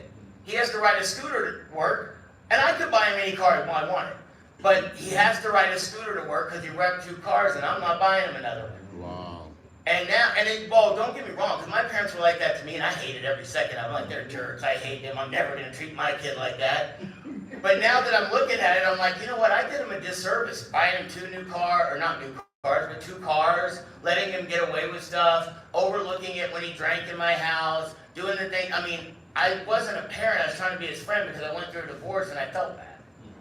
And it's like, that's not how I treat things the right way. And I said, listen to a message. I said, listen, I just want to tell you, I love you. I am so glad we're here for Christmas. Thank God the Cowboys won, because I did this after that. And I don't know how heartfelt it would have been if we would have lost. But I said, there's 3 things I noticed about you. You work your butt off. I'm so proud every time somebody tells me about you. I said, the second thing is, watching you and your enthusiasm at that game makes me know when you find your passion in life, you're going to be just as passionate about it. And because I want him to be passionate about business. Guess what? He may not be. He may not follow in my footsteps. But I know he's got that passion in him, and when he finds what he wants, he's going to get after it. And I said, that's the second thing. And I said, and then the third thing is how compassionate my kid is. Like, I took some people in our company to the game. They were Eagles fans. It still bothers me that I put that on my credit card. That's cruel. Oh, it was amazing. I mean, they drove up. There are people in our company. But listen, there are people in my company, Mark and Vicki Walker, and they're amazing people. We do these big seminars around the country. They show up early. They stay late. They try to pay to go to my seminars. And I'll see the list of who paid. I'm like, I told you not to pay for stuff. And they'll go online and pay for it. But then they help me run the whole weekend. And so they're just amazing people in giving. So and they're Eagles fans. So I invited them up from Houston. I said, I got tickets for you. And my whole thing is I just want to watch them cry. But Vicki, his wife, is in a wheelchair sometimes. I mean, she can move around. But there was a mix-up with the tickets. And I got up, and if you've ever been to Cowboy Stadium, you don't just walk around the stadium. Like, I had to go up, all the way up this level, all the way across, down, to finally get to where they were, and talk to the ladies and get the tickets sorted out. My kid's at a Cowboys game, I'm taking care of this, and my kid is calling me, oh, I'm about to cry. And he's like, he wanted to leave his seat and come help them. And I'm like, shoot, I did something right. Wow. Because I didn't want to leave. And I mean, I had to because it worked for me and it would look crappy, but I'm just kidding. I wanted to help them. But that's what made, and I said, listen, your compassion for people and you're caring about people, I can't teach you that. That's inside. And so, but I showed it to him over my life. And so when I do companies, it's like some of you are going, holy crap, I'm going to deal with some guys crying. What kind of company? Is this a cult? No, it's not. But I just feel things. Like I get into what I'm doing. You know, and it's like I have people that, you know, they question my integrity, they question why they do this, and I'll go right back at those people. I won't back down from them. But I will spend every day for the rest of my life trying to give back because that's what was done for me. At 22, I had a guy that goes, listen, I don't know what I can do with you, but if you're willing to learn, you're willing to get out of your own way, and you're willing to get your ego gone, and you're willing to work, I'll help you. And then one day he walked by my desk and threw a Burger King application on my desk, and goes, oh, what is that?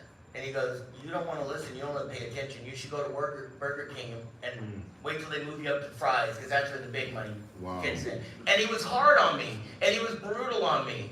But you know what? It made me who I am today. It made me know if I lost everything today, I'd go back and do it all over again. But I don't have to because I got good people in this company. I got great partners. I have 5 partners. Have you ever had a partner in business or even a partner in life? Imagine having 5 partners. You know why I have those 5 partners? Because they keep me in line. Like, I don't get to become an egomaniac. I don't get to go out there and say, oh, this is an idea, nobody else gets input. I have checks and balance systems within my own deal. Like, I watched this vote last night for Speaker of the House. Oh, man. Oh, they almost fought each other over this. They had a vote 15 times. 15 times. You should all be embarrassed of yourself and go home and quit. Wow. You can't get a business like it. And you're running our country. Right. You gotta be kidding me right now. And I don't care what, you know, if you're Republican or whatever, I don't care. Like, it's just, but guess what I learned? I don't get caught up in the only reason I saw it was on TikTok. I'm not sitting at home watching MSNBC, I promise. You know, I'm 52 years old. My life is more than half over. I don't have time to sit around and watch CNN, you know? I mean, maybe ESPN and stuff like that. But, you know, I don't have time to sit around and do that because I'm in a company that I feel like we're a revolution. We're walking around telling business owners, hey, tapping on their shoulder, there's a different way. You don't have to do it with DoorDash. Right. They're here, but you don't have to do it that way. Now, does it take work? Absolutely. Have some of you been in our company for 6 months and you haven't done as much as you wanted to do? Probably. But guess what? That can change today. Maybe 6 months from now, you haven't done as much as you wanted to do then, but guess what? I'll still be here and you can still change. And you can start and you can do whatever you want. So we're going to take about a 15-minute break. We got pizza, drinks back here for you. Then I'm going to come up here and I'm going to slam this thing for about 2 hours. I'm going to teach you what I really do. We'll do some Q&A so you can ask me some questions. But I just want you to understand, if you came in here today going, I want to find out what this business is about. This is not just about this stuff on that. This is way deeper than that. Because I believe if you build a company full of strong people, well-educated, in the right things, you can do anything. You can take all these products away tomorrow, and guess what? We can plug something else in. Because we got a good group of people and it's getting better every day. So I appreciate you being here with us today. And we can make sure we get that music on because I can't stand it quiet. But I appreciate you so much having me here, and we'll get back in about 15, 20 minutes. Thank you.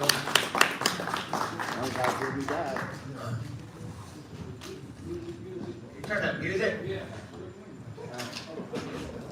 Thank you. Can you turn that music on? You got to pull the skirt back and we can line up and get the pizza.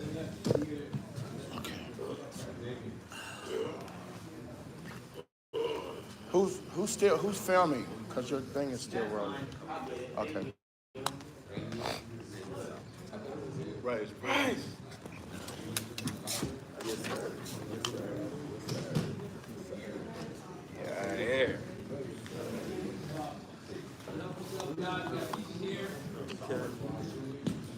Whoever films, I'm always like. Good. What's up, man? Good to see you again.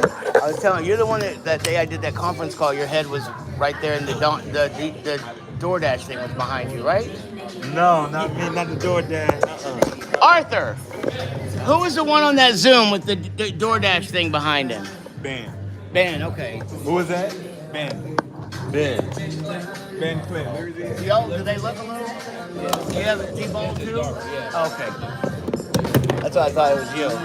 I like your smile. I see stuff you post a lot though, right? Yeah, I'm Bryce. Right. Okay. Okay.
I'm not the normal public speaker either, right? You know, I was telling somebody the other day, how many of you ever heard someone speak and they say over and over and over and over? I had a mentor that I was speaking, he goes, can you stop saying And I'm like, I obviously can't. And he goes, well, watch this. He goes, if you say, every time you say in this next presentation, I'm going to charge you $5. Wow. I owed him $60 by the time we got done. Guess how many, and I was broke at the time. Guess how many times I didn't say the next time? Right. I only owed him $15 the next time. And so I got better. And so, you know, you become better at things as time goes along. And how many realize everybody tries to hide their faults? They don't want anybody to see how bad they mess up, correct? Well, I'm different. You know, if you stick around with me long enough, I mean, I told you I threw my kid out of the car in 19-degree weather the other day. I let him back in, so that has to be known. But I tell you the good, the bad, and the ugly, because it's like, I'm not perfect. You know, I'm just blessed. You know, I was lucky enough to have parents that raised me a certain way, and when I got back to a certain age, I went back to it. I wasn't educated, didn't go to college. I went through this school of hard knocks, they call it. But I had mentors, and I had people, and it's like, you know, talking to the mayor for a few minutes was exciting for me. Because, like, he's telling me, you know, for people like me, when you tell, and I think he's the same way, and some of you are the same way, when there's an insurmountable odd, or everybody says it's not going to work, or they tell you everything that's wrong, there's certain people in life that go, let's go. And there's some people that go, let's go sit down, you know? And so, when I was doing a seminar about 9 years ago, and just so you understand, when they do all that, we talk about the personal development, and that's the most important thing in life. I was just flown in from China. I was doing a seminar, and one of my companies had 500 people in Orlando, Florida. And I got there late at night, like 2 in the morning. I finally got to the hotel. And doing speaking, I always want to see the room. I want to make sure things are the way I like them.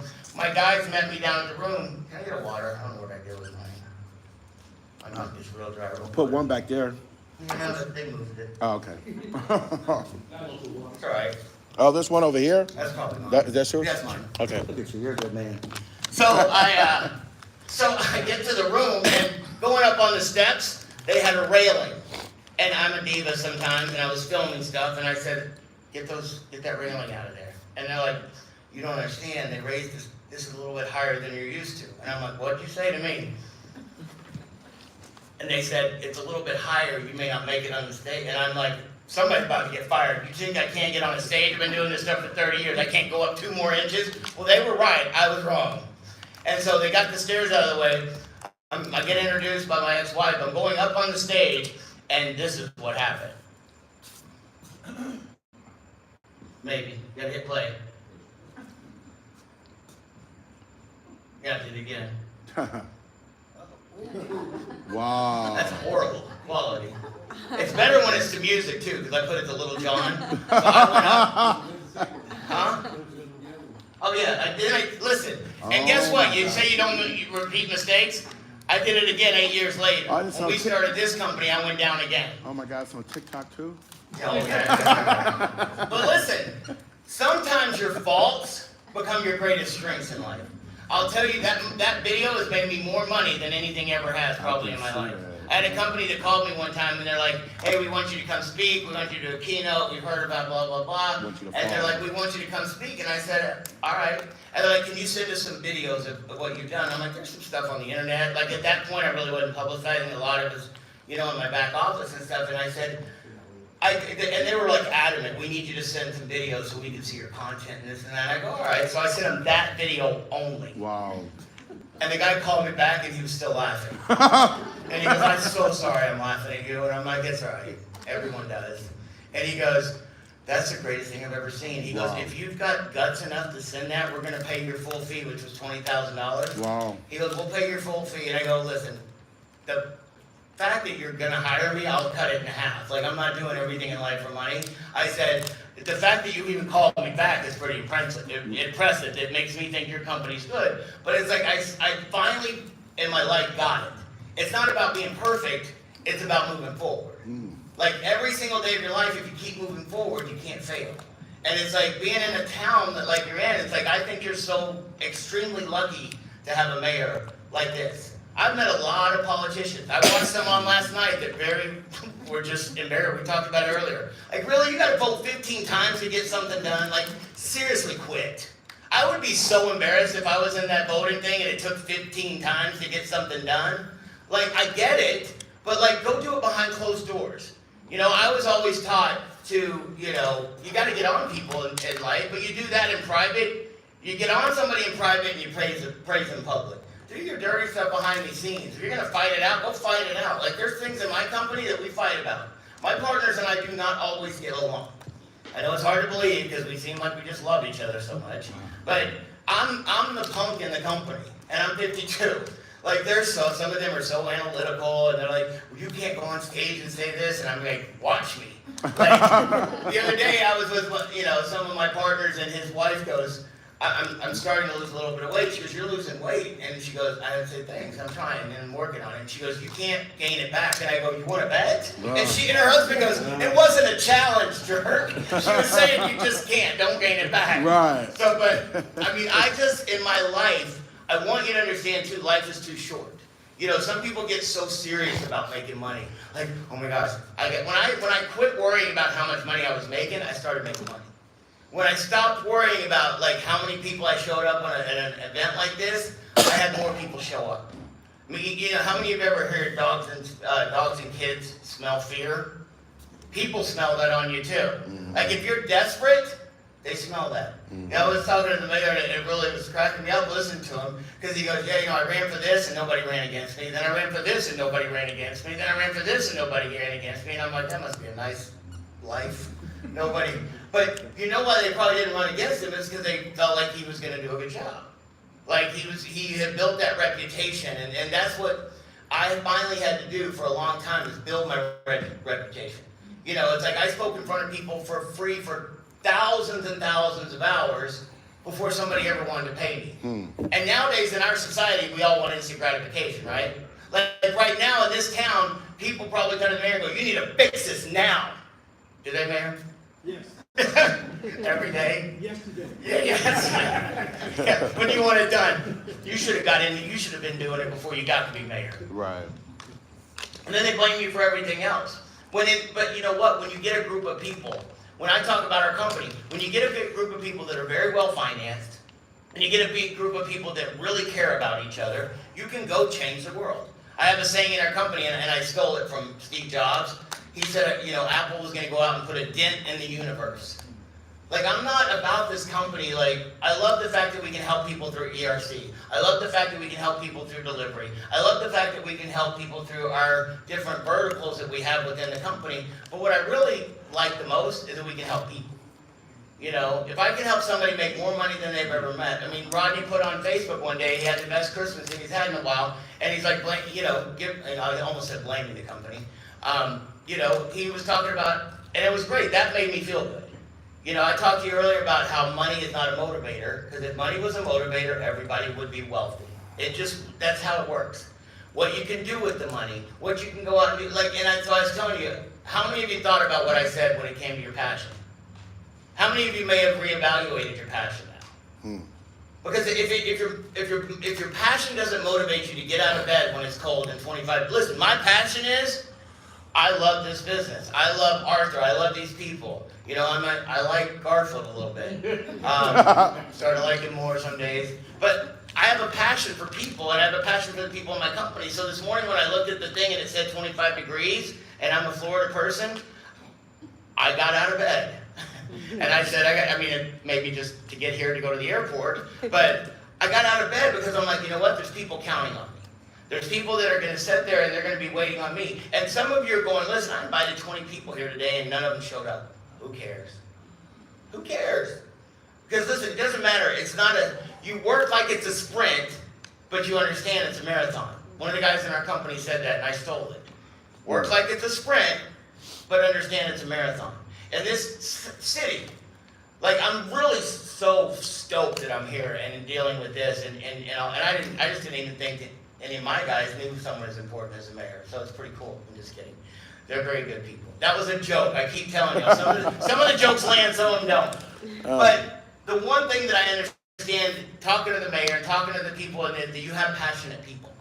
And that's what you need to start a revolution. That's what you need to make a change. Like, I'm telling you, Dayton, like, could be the biggest city comeback and like all the things that make you downtrodden. At 22, I was broke. I didn't have a college education. I wasn't going anywhere in life. I lived with 3 guys in a house. My first car was a 1973 Volvo station wagon.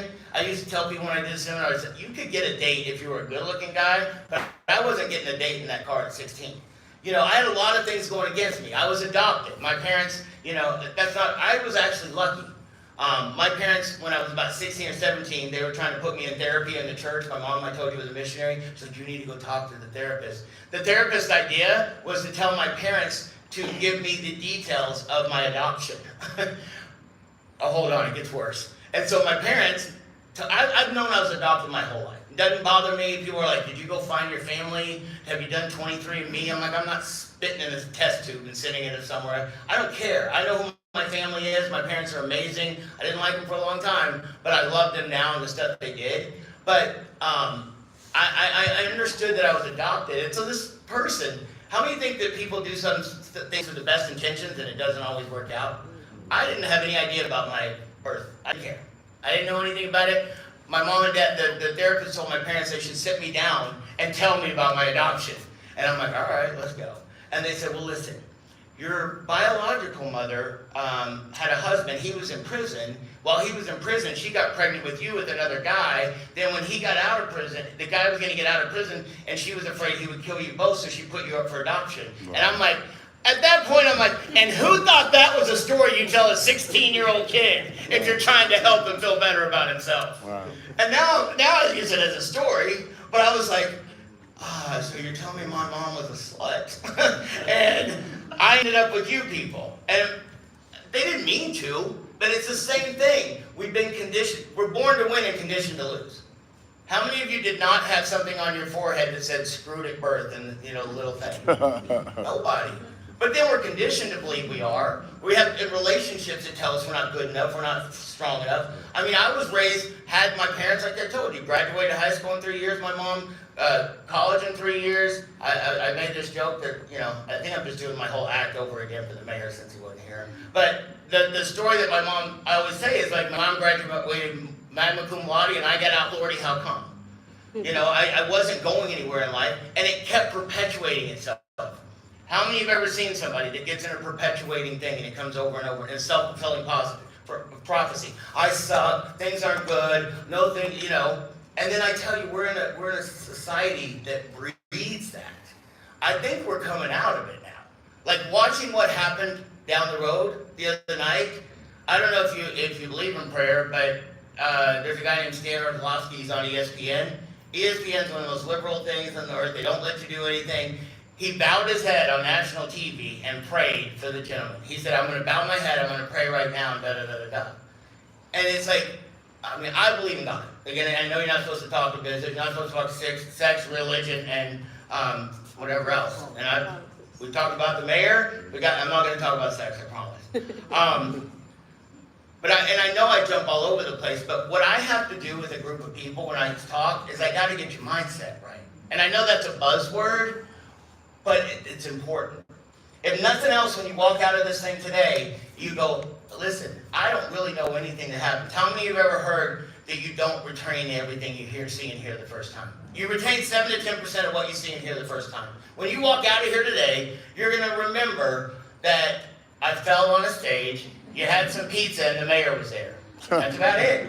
That's what you're going to remember. But if you feel a certain way, that's what matters.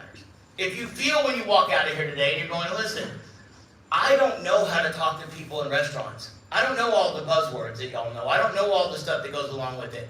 But I'm going to do this until I figure it out. If I'm a part of this, you're not just a part of SNAP. Now you're a part of this community. If you live in Dayton, Ohio, you should want your community to be the best community there is. Like when I live on a little island, Singer Island in Florida where I live, I pick up trash when I'm walking into a store. Guess what? It's not my store. But I pick it up because I live on that island. And the same thing here. It's like when you see people that are in need, help them out. You know, don't get taken advantage of. But you know what I was also taught? If you want to help somebody else, who do you have to help first? You got to help yourself. You know, everybody wants a helping hand, and I used to tell people God gave you 2 of them at the end of your arms. But you gotta do something. It's hard to help other people if you don't have your own finances in straight, right? And some of you are going, well, you know, if I try to recruit somebody, and I don't use recruiting, I use sorting, show them the business. If they're interested, great. If they're not, no big deal. We don't charge somebody to do this business. If somebody does this for 3 months and doesn't make any money, guess what they can't do? They can't go, oh my God, they took money from me, right? All these things we talked about, the cons, like no income potential. How many of you know most people in life never make money in a network marketing company? All right? But guess what? If you work with me for a year and you feel better about yourself, or 2 months down the road you come to me and go, listen, this isn't what I want to do, but this isn't really what I want to do. I'm going to go do this. Guess who's going to be your biggest cheerleader? Me. Because if this isn't what you want to do, I'm okay with that. I have some people that have worked with me, and now they're missionaries out in the field because they made so much money, they were able to go out and open an orphanage. It goes back to the personal development. It goes back to what is it where is it? I didn't write it. Your passion, right? Your passion. So I'm going to try and talk to you this afternoon I'm going to go for about an hour at the max, because I want to be able to spend some time and talk to you. How many of you think you got something out of today already? Good. You know, we got our picture with the mayor. You know, we're all in prison together. I always wonder what politicians think. They're like, take a picture with people, are like, oh God, I hope this isn't the one that's going to end it all for me. You know, I was just taught a long time ago, I like to have fun. I like to make jokes. And if you're not somebody like that, I apologize. I have people in my company that are very analytical. Where did I put that right here? There's 4 different personalities. And when I talk to you about this business, I want you to understand different personality types. I have this whole thing that I think in our schools, they should be teaching kids how to deal with people. We were talking about that with the mayor in the back. Like, it's about people. He was telling a story that this teacher was saying, you know, school would be awesome. I'm paraphrasing what he said. School would be awesome, but the kids show up tomorrow. Not the kids, school would have been amazing, right? Like in my company, I get up in the morning, first thing I do is I check my email and I'm like, oh my God, these keyboard warriors are going to come after me. They're the ones that up at 2 in the morning going, I got to give them a piece of my mind. Like I got to tell them what's wrong with this. I know what's wrong with this company. I know what's going wrong. I know I'm going to fix it. But there's some people that just, you know, guess what? But I can't go back at that person. I mean, I get so mad. I had a guy the other day that went on the internet and started going, Paul's a scammer. And he's a guy that was in my company that I spent a lot of time with. And I called the guy that got him in, and I said, why is your boy doing this? He goes, oh my God, he just had a bad day. He just got divorced. He's breaking up. And he must have seen one of your videos, and it set him off. And I'm like, which one? Wrong tool. Wow. But you know what? I called the guy. I called him, and he answered. He goes, are you really calling me? And I go, listen. You can be mad at me. I get it. The business didn't work for you. It didn't work for everyone. How many of you seen people ever go to college and they never use that degree again? Do you hear them going back to the college and protesting and walking around with a stick? And no, it just didn't happen. And so this guy, though, was angry. And I said, listen, you can be angry at me. You can leave your post up. I'm not calling you to take it down. I said, I want to know what's going on. Like, why are you so angry with me? And he's like, you know what, I'm not angry with you. And I said, well, that publisher says you're angry with me. Right. And he goes, I just had a bad day. Wow. And he goes, I saw something from you, and I said, listen, whether you work with my company or you don't work with my company, I care about you as a human being. And I said, why don't you and I have a conversation when you're not so angry and things aren't going so bad? And if you've got something you're working on, if I can help you with it, I'm happy to do it. About 3 hours later, he sent me a text, and he goes, I'm so sorry I put that out about you. And I'm like, listen, I get it. I have wanted to write some things about you on the internet too. And he goes, what? I said, I'm just kidding. I'm like, this morning I wanted to write some stuff about you. But I mean, I'm sure the mayor deals with that. Some of you deal with that. And as you build a team of people, you're going to deal with that. You know, one of the things I was talking to some of our team about last night is another opportunity that I see just dropped in our lap. How many of us realize churches need to raise money? Yeah. All the time, right? So we have did you talk about virtual kitchen stuff? Yeah. So how many know what a virtual kitchen is? If you don't, raise your hand. If you don't know what one is, raise your hand. Okay, good. So virtual kitchens are So I have a platform. You can go on my app and you can find restaurants that we have, right? And they're all brick and mortar. You can go into that restaurant and you can eat. Now, because of apps, I can have a restaurant. Say you have one restaurant right here. This restaurant serves Mexican food or Chinese food or whatever they serve, right? They can't really start serving other foods out of there, can they? I mean, it looks a little weird. If you walked into a place and they got Mexican, Chinese, German, blah, blah, that'd be a little weird, right? So what we give them the opportunity to do, because of our system and the platform and the way things are done, they can have their main business, brick and mortar, but how many realize you can make a lot of different types of food out of a kitchen? Right. So listen, they could have a Mexican food concept. They could have a Chinese food concept. They could have any kind of concept they want that we help them with. I was thinking about it the other day and I'm like, holy mackerel. My parents just found out they have COVID. And they're in their 70s, so I got really kind of concerned about it yesterday, or whenever I was flying in. And so I ended up having COVID. I almost died from it. I was in the hospital for 11 days, and I couldn't breathe, and it was crazy in 2021. And it's so funny. I have people that go, man, you've been through a lot. I'm like, yeah, I think God gives me stuff so I can have the stories to tell on stage, so I don't run out of stuff. So I was talking to my mom, and my mom goes, yeah, we're fine. There's a lot of different medicines. They're not having, they're having problems, but it's not like serious like mine was. And my mom goes, I'm so excited because the ladies from church brought all their best dishes over to the house. And it just hit me like a ton of bricks. I'm like, oh my gosh. What if a church kitchen. You have, some churches have 5,000, like what are some churches? Do y'all have churches around here that are mega churches, big churches? Right. Let's say you have a church that has 1,000 people in it. And they can have their own kitchen, put on our stuff as a platform, and a local restaurant. So we get a local restaurant that goes, hey, we'll take on their menu. You know, they might have to, we'll massage it, we'll work with them a little bit. Now, this church has 1,000 members. Do you think they're going to promote it? Yeah. Do you think the people in that church that have their recipes are going to promote it? Yes. And so what happens is now this restaurant has a church thing now. Guess what? When somebody goes to pick that up, that can help so many people. Yeah, it can. That can help drivers make more money. That can help the restaurant make more money. A percentage of it goes to the church. And guess what? Somebody said something earlier about meeting celebrities. How many think somebody that makes their special peach cobbler or casserole, they'd be like, I'm a business person now. Like, I got my stuff on this app. Like, that could be so huge for us. And for charities and for things of that nature. Like, I look at everything and going, okay, how can we make it so that a business can benefit a charity? Because how many think, I was talking to somebody earlier that they fundraise. Who was that? Who does? Oh, you, right?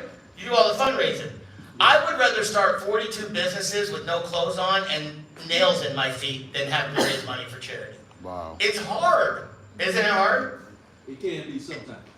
I mean, my ex-wife ran for a Woman of the Year, and we had to do all these events and all this stuff, and it's like trying to get money. But if you can make it so business can benefit charity and they have a symbiotic relationship, that's huge. And we're doing NFT programs. Like, we're on the cutting edge of everything we possibly can be. And we're going to get better as the time goes on and better as time goes on. Like, our platforms are going to get better. Like, I mean, we're going to, at some point, Mr. Morgan Freeman, we are going to have our own crypto. We'll have our own crypto at some point. Mayor, I was telling everybody that the first time I heard him talk, I was like, I just expected him to say, my friend, Andy Dufresne. Because he's got an amazing voice. I'm going to have to start doing voiceovers for our company. So, what I'd like to do, instead of me going through stuff that I want to talk about, because I could go all day about this company, where it came from, all the ins and outs. What I'd like to do is have Q&A for about 40 minutes. And some of you are going to sit here and you're going to go, I don't know, I don't have any questions. And by the time we get done, I knew you were going to have questions. I know personality. I knew she was probably going to be the first one. She's buttered me up last night with this Christmas gift for 2.5 hours, and now it's like, here we go. I've been waiting for this minute. But I would much rather give you what you want instead of what I think you need. Now, I'll tell you some things I know you need. You know, the business is easy. You know, the business is getting more and more easy on a daily basis. But what I'd like to do is let's do a little Q&A. Listen, I may go on tangents, so bear with me. I'll always come back around. But what's your question? Well, I'll repeat it. You don't need to do it. I'm a little confused on the ghost kitchen, snap kitchen thing. Okay. So let's say I got Vineyard of Columbus, which is the biggest church in Columbus. So do they just have recipes and then people are making the food? Yeah, so here's how it works. That's a good question. So the way the Snap Kitchens works is this. We have branded concepts, which we have our own menus. Like if somebody chooses Doug's Tacos, we already have that. We have a set menu, they can choose it, they can implement it, they can put it into their restaurant. If a church, and listen, this is in the beginning stages. Okay. It just came into my brain 2 days ago, so you gotta give me a little time to formulate it and make it all work. But the way we're also gonna give people that are influencers the ability to have their own. How many of you know an influencer maybe here in town? Are there influencers in this town? Yes. Yeah. That have like followings of 10,000 people or something. They could come up with their favorite meals. A portion of it could go back to charity. They could have it. And so there's going to be different ways of doing it. And that'll come out. But I mean, they can choose a branded restaurant, or if we have a celebrity or somebody that has these favorite dishes, or a church, they'll give us a menu of the things they want to do, and then we'll find the right restaurant for it to work out of. Does that make sense? Because some work, and then our reps would have to go talk to the restaurant. So we become the go-between between the church and or the celebrity, whatever it is, influencer, church, celebrity, and the restaurant. Does that make sense a little bit? Yeah. I mean, let's say you had like the Cheesecake Factory. Let's just say, are people going to be making the cheesecake from scratch? I don't know what they're going to do. It just yeah. I mean, listen. What it'll be is a recipe. Okay. Like if somebody's got a recipe, that restaurant says, "Yeah, we can make that." They'll make it. So somebody will go on our platform, and they'll see, you know, somebody was talking about chicken last night. Somebody's amazing chicken or something like that. They'll go on there and they'll say, "I want to order that." So then they'll see it. It'll go into our platform. The order will go to a restaurant that has decided they want to partner with us. And we don't just send it to a restaurant and, "Hey, hope you want to make this." They have to work with us, you know. So they'll have it on their menu. They'll know how to do it. They'll make it. It'll call a driver. So you got a customer that orders, goes on our platform, they sees it. It gets ordered. It goes into our system. It goes to the restaurant. The restaurant makes it. One of our drivers comes and picks it up, and it takes it to the customer. So there'll be a menu, that all stuff will be taken care of. And I've got people that's what they do for a living. Did that help? I wanted to make sure I got it answered. All right. Well, it's the first time you're hearing it. It'll get more. Like I said, 7 to 10%. What? Yes, sir. Yeah, to piggyback off that question right there with the ghost kitchen. Yep. That is, so what about like the legalities of the FDA or the food? Well, they got to be a restaurant. They got to have licenses. I mean, I'm not letting anybody cook stuff in their bathtub, if that's what you're asking. They will. Trust me, they will. Huh? That's what I'm saying. Like people that sell plates, like I know people that got. Yeah, no, we're not doing that. So they have to be a fundamental restaurant. Yeah. I mean, listen, if they ever make it so I wouldn't want that on my company. I mean, I understand it, but I'm probably not going to put it on my platform because I don't want to be on Dateline. Right. This guy got salmonella, got the whole state of Dayton, the whole city of Dayton. I'll be like, the mayor does not want that picture getting out. Question on Vidco, is it a subscription? Yeah, so Vidco is a subscription model. And listen, Snap Entertainment, right now we have Vidco, and it's very sports heavy. Like it's got ESPN, it's got a lot of NFL Network, it's got Lifetime Network. I don't know how I know that. I don't watch a lot of Lifetime movies, but so it's got a bunch of different channels. It's a subscription model, but we're gonna add more and more stuff onto that. We're gonna get into gaming. Like we'll have a platform. We've been talking to. I'm working on right now. If you know a YouTuber, they get about 60 to 65% of the money that comes in from the advertising goes to YouTube. What if I had a platform where, and listen, my partners get so mad at me because they're like, you say stuff and then people expect it to happen tomorrow. This is vision stuff, so just understand. What if you had, how many of you, did I talk about Mr. Beast today? I didn't, did I? Not today. Not today. So Mr. Beast, how many of you have ever heard of him? You guys have, right? I know you have. Mr. Beast is the #1 YouTuber in the world. He has 1,600 virtual restaurants. He just passed 100 million in revenue. 1,600 restaurants. And it's one guy with a little bit of a menu, and it's like that burger that's not a burger. What do they call it? Impossible burger? Yeah. I call it crap. So he's got 1,600. So let's say you had a YouTuber. And this is down the road. This is vision stuff. I just want you to understand that I'm not thinking about today. I'm thinking, 6 steps ahead. We're working on today too. But like, let's say you got a YouTuber. They've got 10,000 people that follow them. Let's say that they create, hey, we're gonna get with them. And I've got a guy in my company that grew up with Post Malone. And he's heading up my whole virtual kitchen things. So let's say you get, like that kid, Paul Cafaro, he's actually one of our guys that I told you in Florida. He's got, makes about $40,000 a month off of YouTube. And he and I talked about it. I said, envision this. Like, with Snap Entertainment,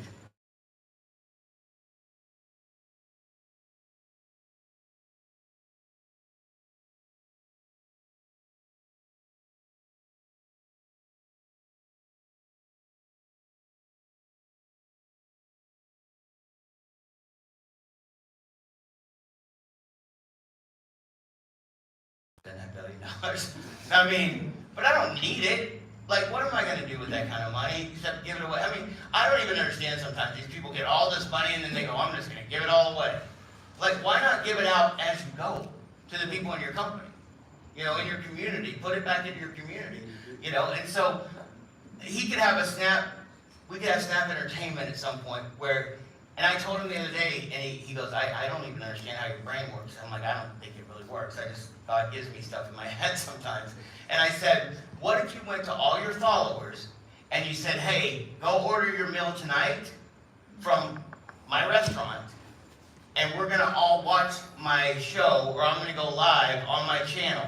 So now, isn't he getting paid over here? And he's getting paid over here? And he's the one that should get paid, right? Because he created the content. And guess what? He can sign his customers up. All his followers could become customers. That's where the money should go back to. You know why a lot of the money doesn't stay in your community? Because these big corporations take it.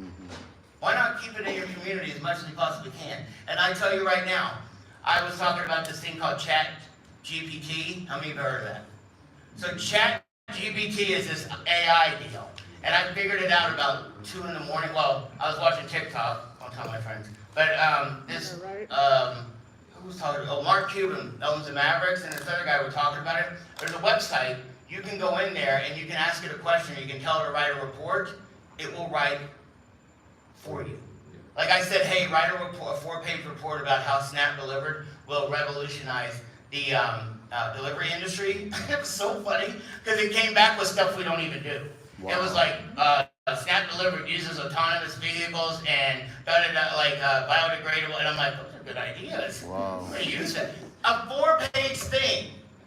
And it was better than I could have ever written it in my whole life. Wow. Do you not think that something like that's going to start taking jobs away from people who write copy? Everything is going artificial intelligence. So I'm sitting there the other day and I was thinking about it, I'm like, our company is so important because if I can teach people how to deal with other people, if I can teach people how to understand this is somebody's personality. How many of us, when we sell something, we usually sell it from our own standpoint, right? Culture, well, like we tell them, oh my God, this is amazing. How many of you, like somebody that's very analytical in here, Scott, tell me the things that excite you about this company.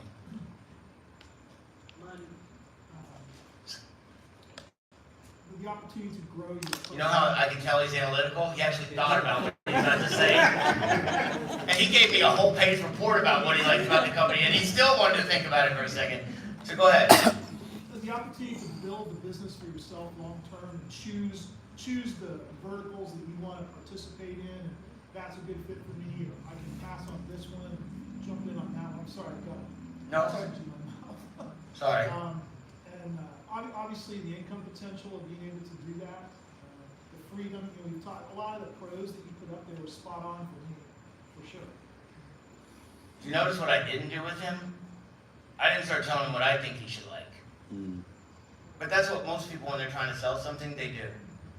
I ask question after question after question after question. I wish I had my cards here right now. Does anybody have a deck of cards? Oh, my backpack. Oh, there's so many cards not here. I'm going to show you this cool trick. If you've been around, you've seen it.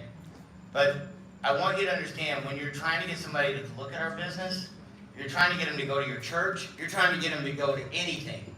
This is one of the best things I've ever done. I learned it from my mentor. I'm going to do it with you. So you're going to pick a card. I'm going to look at the card. I'm going to know what the card is, but then I'm going to ask you some questions. Is that okay with you? I'm not very good at dealing. So you're just going to put it down on your phone, and I'm going to pick it up. I'm not going to look at it. No. So in a deck of cards, tell me your name again, I'm sorry. Steve. So in a deck of cards, there's 52 cards, correct? Yeah. Yes. So out of the deck of cards, when there's 52, there's red and black cards. Wouldn't you agree? Correct. So if you had to pick red or black, which would you pick? Black. Okay, so that leaves us with the red ones, correct? So if you had to pick, out of the red, there's hearts, and what's the other one? Diamond. So if you had to pick hearts or diamonds, which would you pick? Diamond. So that leaves us with the hearts, right? So out of the hearts, there's number cards and there's face cards. If you had to pick number or face of hearts, which would you pick? Face. So that leaves us with the numbers, right? So out of the numbers, let's say you have even and odd. If you had to pick even or odd, which would you pick? Even. Okay, so out of the even, let's say you have 2 and 4 and 6 and 8. 2 and 4 and 6 and 8 as a group. So if you had to pick 2 and 4 or 6 and 8 of hearts, which would you pick? 2. No, group. Oh, 2 and 4 or 6 and 8? 2 and 4. So that leaves us with the 6 and the 8, right? So if you had to pick 6 or 8 of hearts, which would you pick? 6. So that leaves us with what? 8. Of what?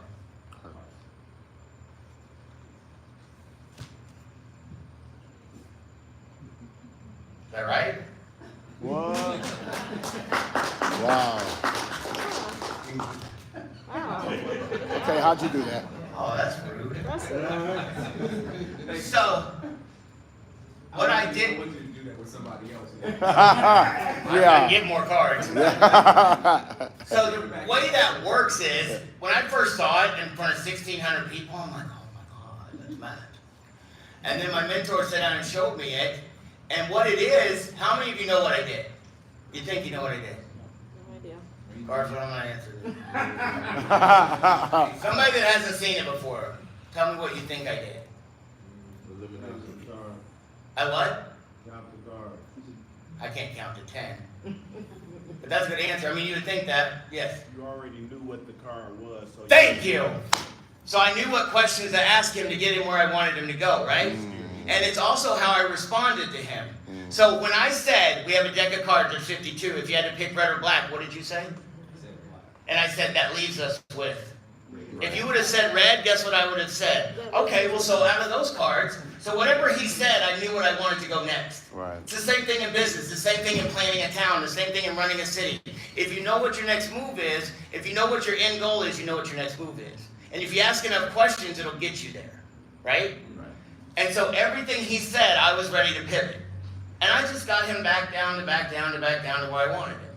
And so when I'm talking to someone about our business, or I'm talking to a restaurant, and some people will go in with all these facts and figures, and oh my gosh, you're paying 15% to Uber, and you're getting screwed, and they're taking advantage of you. That's great. But what I do when I talk to anyone is I'm like, listen, so do you do delivery? You know what I usually do when I talk to a restaurant? I don't even go in and go to the manager. When I go in, I say, I sit at the bar, or I sit at a table, and I order something to eat, right? Because how many realize they're a lot more willing to talk to you if you're patronizing their business? I mean, how many of you own a business or have been in a situation where somebody comes in and they're like, I want to talk to the manager, and you're like, I'm not here. And you are the manager. I've had that. I'm like, he's not here. It says manager on your tag. I just wore that today. Because you don't want to deal with that, right? You don't want to get sold. So what I do is I sit down and I start talking to the person that's sitting across, barging them. I'm like, what I do is I compliment. Now, if they suck and they're horrible, like, don't go, you got a sunny disposition. Like, you can always find something good in somebody though, right? Hey, how long, and I start asking that person questions and I get to know them. How long have you worked here? Oh, I've been here 6 months. So do you like it? Yeah, I mean, it's a job. Oh, really? Well, I mean, what do you like most? 2 things I always ask. What do you like most and what do you like least? What do you like most about working here? Oh, well, I get to make cash tips or whatever. And then they say, and what do you like least? Oh, I hate my boss. And then if they ever say that, I hit them right away and go, can I talk to your boss? Are you going to tell him? And I make a joke of it and I have fun with them. And then, listen, finally I get to the point and I go, hey, can you do me a favor? I own a business and I really want to talk to your boss about it, but I mainly want to tell your boss how great you've done it. You don't even have to say I want to tell your boss how amazing you were. Do you think they're going to run to get that boss? When in reality, if you say I need to talk to your boss about a business, they're going to go, he's busy, you don't want to talk. What's this about? They have gatekeepers, all that kind of stuff. But if they think they're going to get a compliment and they're going to get made to look better, they're going to do it in a second. And so if you do that, it gives you the opportunity to get somebody. And if you use that philosophy that I just did with the cards and everything you do, and you know what your end game is, my goal is to get this person interested in the business. Okay, I got to ask the right questions, I got to talk the right way, I got to get them to where I want them to be, and I'll win. And I used to not do that. I used to, when I first got started in sales, I had this shark fin on my head. Like, I was like, I'm going out recruiting today. I'm going to go, there's some salespeople that can do it. How many think there are salespeople that can walk in, find their way, talk their way to the manager, and get that done? Do you think the majority of people are like that? Absolutely not. But then you get in a sales environment and you think you have to become that. I'm the least salesperson I've ever met. I have it in my head. I'm a hardcore person. Like, I know what I want to get done. But it's like, I also really do truly like people. So when I'm talking to somebody and I'm asking those questions, I'm asking them because I'm really, first thing when I talk to the mayor, I love talking to the mayor because I was like, what's the hardest part of being a mayor? Because as a business owner, I would never want to be a politician. Not a chance on my life would I want to do that. Because I know how hard it is to run a company with people involved in it.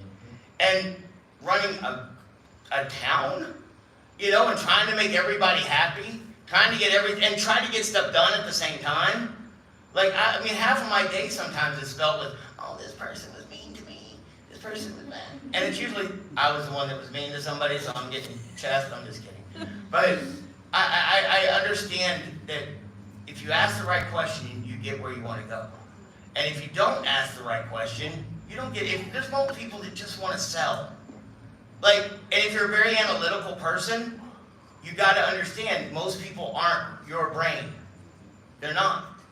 So don't let yourself become that person and go, here's the facts and figures, here's my flow chart, here's my stuff like that. How many of you think I might be someone good that you would want to recruit in your business? If you start doing that crap, I'm out. My partners know that if we start talking about spreadsheets and budgets and stuff that's more than 15 minutes, I get this look in my eyes and they're like, I was telling everybody the other night, they end it then. Now, if we're talking about a seminar, we're going to go on this trip, or we're going to do this or something, like, they keep me engaged. Because my personality type is I like to have fun. I have a girl that works for me right now. She's 26 years old. She's a single mom with 2 kids, and we pay her way more than we should. But she's a really nice girl. But she's so flighty, is the word I'm going to use, and be politically correct. It's like squirrel, like this, like that. Her kid's sick, and I finally set her down and I go, listen, you're a lot like me. And she's not like me now, but she was like me when I was 26, and I can get myself back there a million in a second. And I said, listen, you have to do what I have to do. I go, I'm going to tell you the secret. Everyone thinks I work really hard. I do, for short periods of time. I go for 45 minutes to an hour. I have a calendar. I do what I do, but I can only do it for a certain amount of time. Because I will get my partner, Tony, he can work 18 hours a day. Evelyn, that helps run our home office. And I'm like, another thing my mentor taught me is find people that are better at things than you are, and you'll look really smart. Like, Evelyn makes me look better than I am. I told you earlier today, I think I told you, she has to call me to see if I have gas in my car. I had rented a car when I was in Texas, and she calls and she goes, hey, you need to make sure you have gas in your car. I'm like, don't tell me to make sure I have gas. And I looked over the thing, and I'm like, oh, thank God I have gas. Because I get busy in my brain, I'm talking to somebody, I'll get in a conversation, I'll have a 2-hour conversation with somebody in a car, and run out of gas where I am. Because those things don't matter to me as much as that person matters to me. So I just don't, there's certain things that don't compute with me. But instead of, like, how many of you have ever heard you got to work on your faults? You got to I double down on my strengths. I know what I'm good at and I know what I suck at. And being self-aware is one of the most important things you can ever have in your life. I mean, if you're not self-aware, I feel sorry for you. Because if you can't see where you falter and you can't just, okay, I suck at this. Like, this is why I have amazing partners in my company. Because, and I don't care, I'd rather be a part of $1 billion company and make $100 million or $1 million or whatever I make than have 100% of my own efforts and falter because I don't have strengths in some areas. Like, I know when I go do a seminar, I know how people are going to walk out of there feeling, but I'm good at that. I used to make people laugh when I was little. I was the class clown. I was the cut-up. I was the idiot that made everyone laugh. I was the one that could recite full Richard Pryor things and Robin Williams, and I was listening to that stuff at night when my mom didn't want me to. But nobody ever told me that could make me money until I met a guy that goes, listen, your personality, you could speak in front of thousands of people. I saw this guy speak in front of 800 people, and I'm like, this is what I want to do for the rest of my life. But I didn't want to just go be a speaker.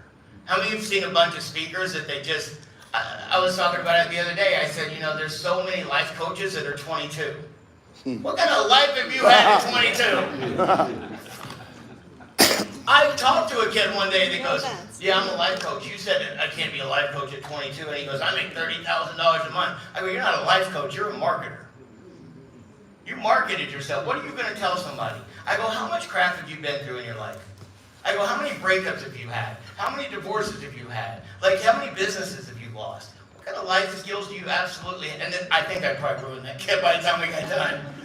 But I said, you're not a life coach, you're a marketer, and that's okay, but you got to accept who you are. Like, I accept who I am 100%. You know, I use it, I say this phrase, I used to give credit to my mentor for making up this phrase, but I made it up. You know, I believe if you're not going to be skinny in the waist and pretty in the face, you better make be funny and make lots of money or you're going to be alone. And so we know which two I chose. I'm not skinny and I'm not pretty. But you know what? Nobody ever told me that my personality could make me money. I was told you got to go to school, you got to get education, you got to do these things. But when I go back to those questions, I hope you remember this part, if nothing else today. Because when you sit down with somebody and you're trying to either get them into the business, or you're trying to talk to them about a restaurant, or you're trying to talk to them about, you know, and guess what? Some of you will try to sell something to someone that they don't want. Why do you think we have more than one product? Because I don't want to be stuck with one thing. Because guess what? If all we sold was shampoo, how many bald men are in here right now? Like, that cuts out a whole segment of your society, right? How many of you think there's people that just don't watch TV? And I've seen people go, but you don't understand, we've got all these channels and Rob Brangalski's a part of our company and blah, blah, blah. So what? They don't want to buy it, go find someone who does. If somebody doesn't, how many of you have never ordered from a delivery app in here? There are people that order every single day from delivery apps. And there's people that never order from delivery apps. Guess what? If somebody doesn't order from delivery app, they're like, how do I get this person that's never ordered delivery to order delivery? You don't. You go to the next person. Find someone else. There's 300+ million people in this country, correct? You got to find them. Some will, some won't, so what next? Some will, some won't, so what next? Move on to the next person. Move on to the next. Who's got a question? Because I'll just ramble until you ask me. Yeah, I'm really enjoying this. I'm the type of person, I rarely bite my tongue. I think a lot of people attest to that to know me. But what I'm seeing with Snap, I'm seeing this amazing opportunity, but it's very difficult for me as a black person to market it to my own people. I'm gonna be real candid. So as I was sitting here, I was actually thinking about, well... But can I ask you a question? Why do you think it's hard? because we're so closed-minded. And then we're name brand. Once again, you gotta find the right people. Right. I was Because listening. there's a group of, I was listening. I'm colorblind, but I was listening black to people that. in here that are not. I know that. I know that. I know just that. kidding. But I was actually thinking, what about like a SNAP convenience store type of deal? Because there's so many items that I know that culturally we would buy in a moment, but they're not. If they were available through SNAP, it would totally change the game. Like puff, Like Lucy's, wraps, papers, things that like we Go buy. Puff. I'm serious. Mayor's sitting right there, I'm not talking to I'm myself. serious. I'm serious. No, I know. Listen, there's companies out there that do CBD. I tell people all the time, we will deliver it as long as it's illegal. I almost said illegal. As long as it's legal. We will deliver it as long as it's legal. You know, I mean, there's certain things we might not go into. We probably won't go into certain things that don't want to go down that road.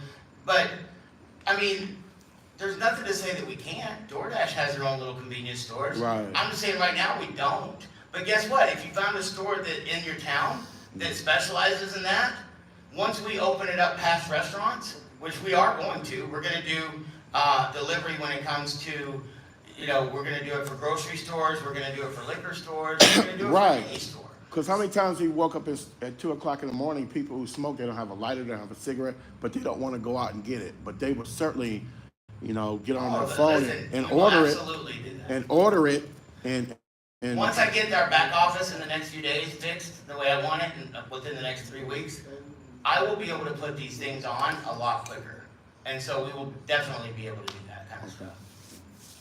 For the ERCT program, where can I get like video testimonies of people that already? That's right. Send me an email. Arthur can get it for you too. You can go on, I mean, you can find them. They're on Jorns' website, their Facebook, but we have them. I just don't know exactly where they are. There's a lot of places. He might show you right now. He's talking about video testimonials and stuff though. Yeah, video testimonies of people. Right. There are some. I know there are, because I just saw one the other day on, if you go to Facebook, can you go to Facebook? Yeah. And go to the Jorns Facebook? They're on there. Can I ask a question, basically, especially as Mr. Mayor is here? He's gone. How does the You don't get to show off in front of him now.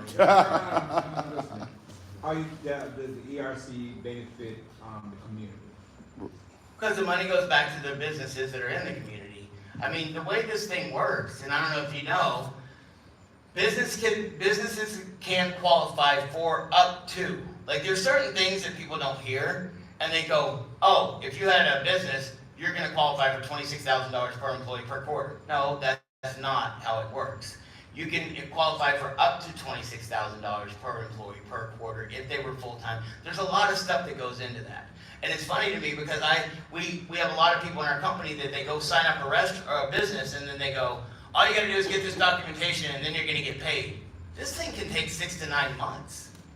But guess what? If you're going to get $1 million, how many of you would wait 6 to 9 months? Right. You know, so what happens, which to your question is, if they have 10, we don't take any businesses that have less than 10 right now. I just need that to be said again, because I got people go, well, so what if I have 9? Did you hear the part where I said 10? I thought it was 5. Exactly, it's not. Okay. It was at one time, Okay. but here's the reason why we changed it to 10, because we have to do the same amount of work on one that does 10 as one that does 5, and the money that it costs us, it's just not cost effective. Now, once we have our software that's automated, we'll be able to add that back in. So right now it's 10. So let's say you had 10 full-time employees that could qualify for 1 quarter. Listen, our average that we're getting is about $20,000 right now. $20,000 times 10 is what? Now, even if you have a business owner that goes out and buys a boat, whatever, you know, spend some money on some stuff for fun, because they don't have to, it's not allocated like the PPP was, where it has to go to 60% of it had to go toward your payroll. They can do whatever they want with it. Because kind of what it is, in my opinion, and this is just my opinion, is that they're rewarding people that kept people on during the pandemic. Like these businesses that paid their employees when they didn't have to. Yeah. Like, I mean, I know that we talked about the stimulus that people got. People can't live off of stimulus one time, $1,600. There's a lot of businesses that took care of their employees the way they should, the way this country was built to take care of people. So I look at it as kind of a reward. So let's say they took 100,000 out of it, but they took 100,000 and they put it back into their business, or they opened another, place, or they were able to stay open 6 months longer until it caught back up and their business went the right way. So that's how it benefits the community. I mean, it's an amazing thing. I've had people that have called me personally and said, oh my God, like I was gonna go out of business, I was gonna shut the doors. But because of this, I was able to do a little more marketing, I was able to do this and that, blah, blah, blah, and it worked out. So that's how it works. I mean, that money will benefit the community, whether they keep people on staff, or they keep people hired, whatever it is, it's gonna benefit the community. And that's what we need to start talking about more.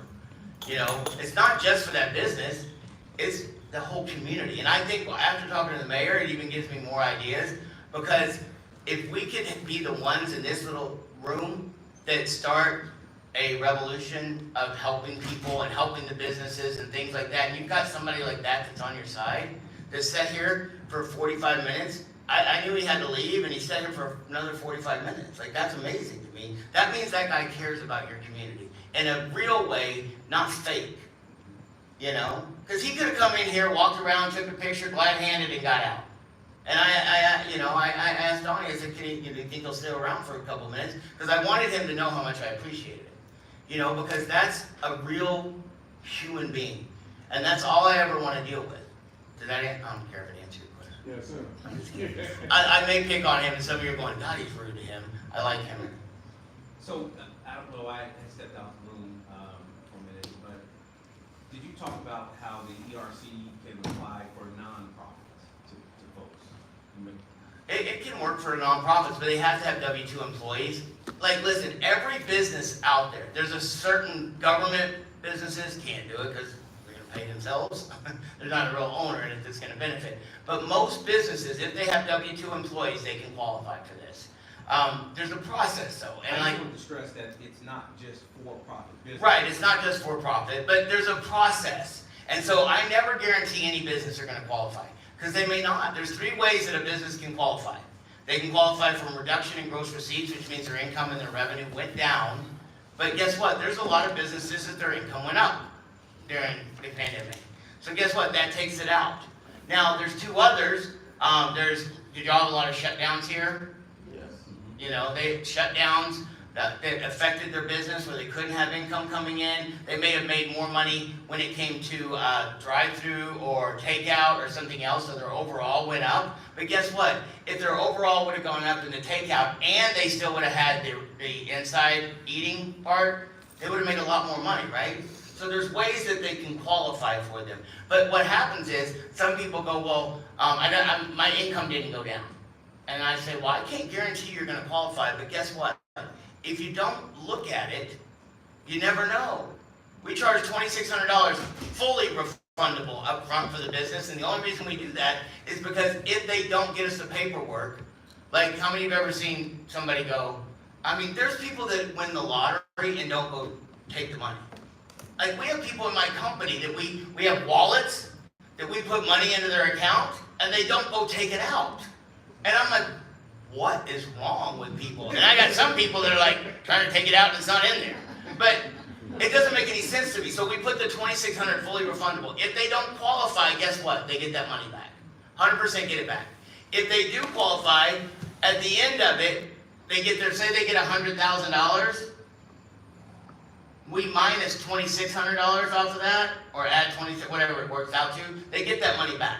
So no matter what, that money's not out of their pocket. If they owe us $100,000 at the end, because we charge a 20% contingency fee, we take $100,000 minus $2,600, and whatever that total is, that's what they owe us. So they get that money back. But they have to go through the process. And it's so funny because I have people that'll go, oh, you said I was going to qualify. No, I did not. I said you have to qualify. I'm not an accountant, thank God. We'd all be in prison. Like, I'm not the one preparing this. Tax attorney. I talked to our main CPA this morning at 6:30. I go, what are you doing? He goes, what do you think I'm doing? I said, I hope you're approving my files. And he goes, yes, I'm looking at files. I'm going through them, and because it goes through a CPA final review before it ever gets sent out to the IRS. And we're one of the only companies that does that. So I tell people all the time, you gotta go through the process. And if they say, well, tell me this, I don't know. I own this company and I don't know. And I don't want to know. Guess who knows? Tony.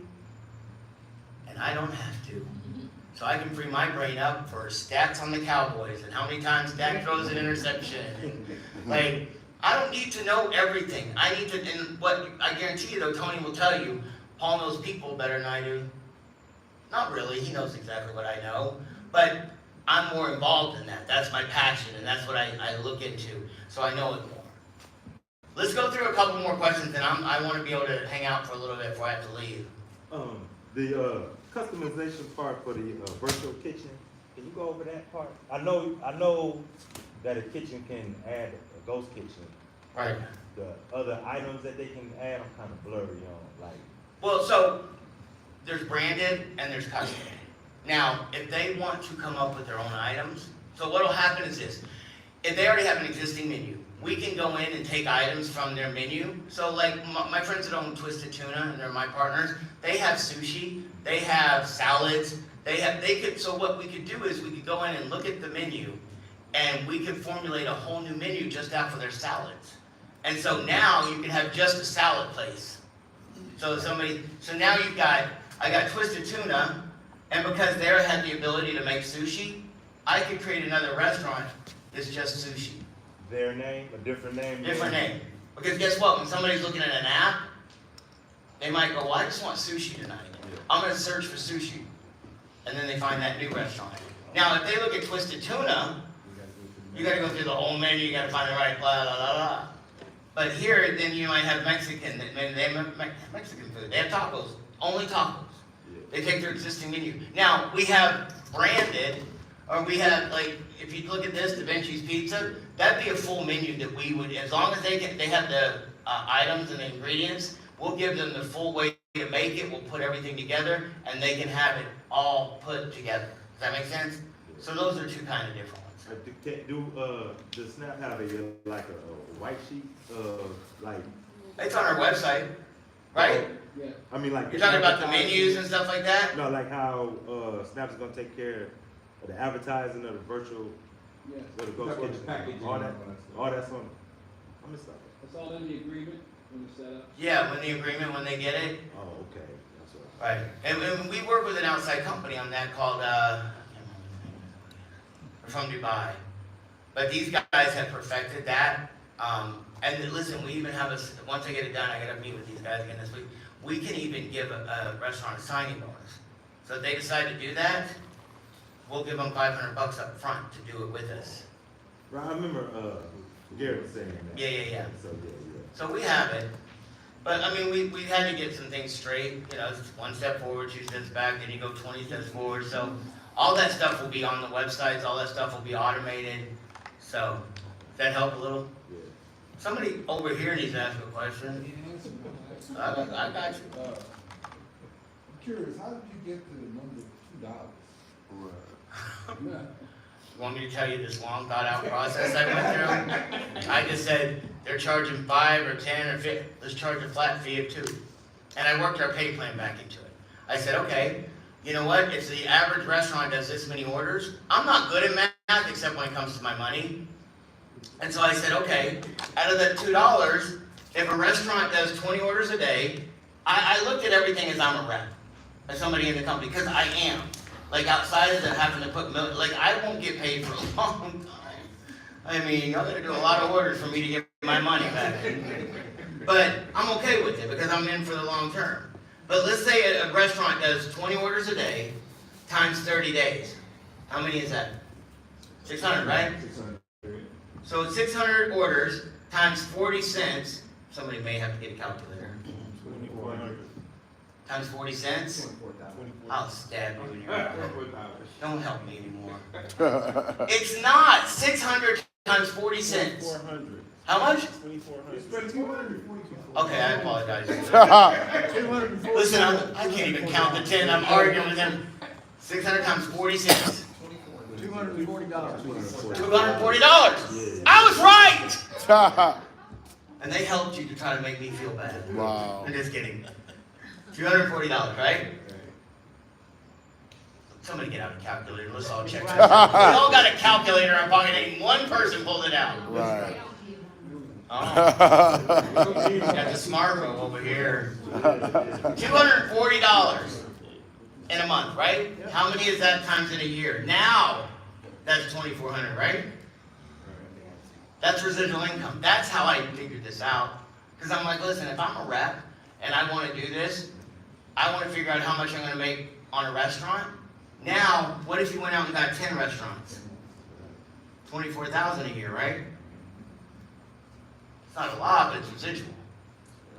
What if you went out and got 20? That's the way I did this, because I'm like, I can do those little easy math problems. Obviously not.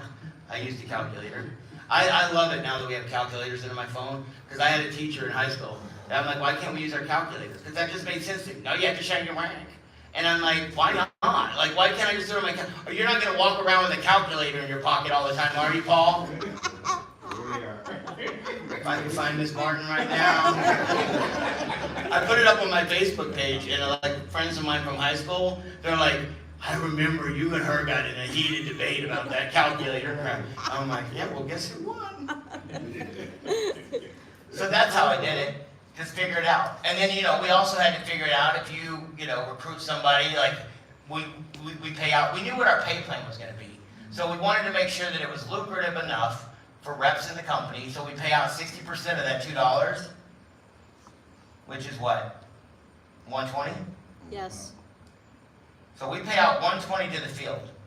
If it doesn't all pay out, we use it in bonuses. We give, taking people out for dinner, doing different stuff. And then the company works on 80% on each order. So the field makes more than the company, which is okay, because guess what? When we have 100 million orders going through our system, the company's fine. I still don't understand how DoorDash, Uber Eats, Grubhub cannot be profitable. It makes no sense to me with the amount of money that they charge. You know why they can't? Because they spend $100 million on advertising. That's it. That's why we have to work harder, because we have to grow it in a different way. Organically. Once I get a city that goes a little bit and does a little bit, I take money and put it into that. Now, I've had somebody go, well, why don't you put money into my city first? Why? If you haven't got any orders going, like, I was always taught work where you're deserved, not where you're needed. If somebody says, here's my city, it's open, do it for me, I don't need that. I could go spend $100 million, I could get the financing. How many think I could go find somebody to finance me? I could. But if somebody, like Washington, Iowa, they're doing 20 to 30 to 40 orders a day. Now what I can do is go throw a little bit of advertising on top of that, throw some gasoline on it, and make it go bigger. But it's got to get started first. Who else has a question? So it'd be safe to say that the gross margin is 40%? For the company? Yeah. Yeah. Because I got that question. Is how can they, how can they make money off $2? 40%. And what is it that they make? 40% we make off of that $2 as a company, and we don't have the expenses they have. That's it. Listen. And that's still a bigger gross margin than what the other was doing. They'll probably have huge gross margins but then they spend all that money on advertising. They spend all that money on whatever they spend that money on. I mean, I can promise you, we're not spending on corporate salaries. Because I'm going to have to take a plate after we get done here. I'm just kidding. I keep talking about church because I'm going to pass a plate and we're all going to have an offering. Love offering. Bow your heads. Yes, sir. So a couple things. I'm not answering any more questions from this side. We're going over to this side. Okay. I'm working with the city of East Cleveland, and they have a couple of events that are coming up next week. I would love to connect SNAP with East Cleveland to start that community engagement. And then I was talking to Bryce on the way up here. I'm so glad he brought me. But I was listening to his testimony about the restaurants that he's landing, but I'm seeing this kind of universal problem, especially in Cleveland.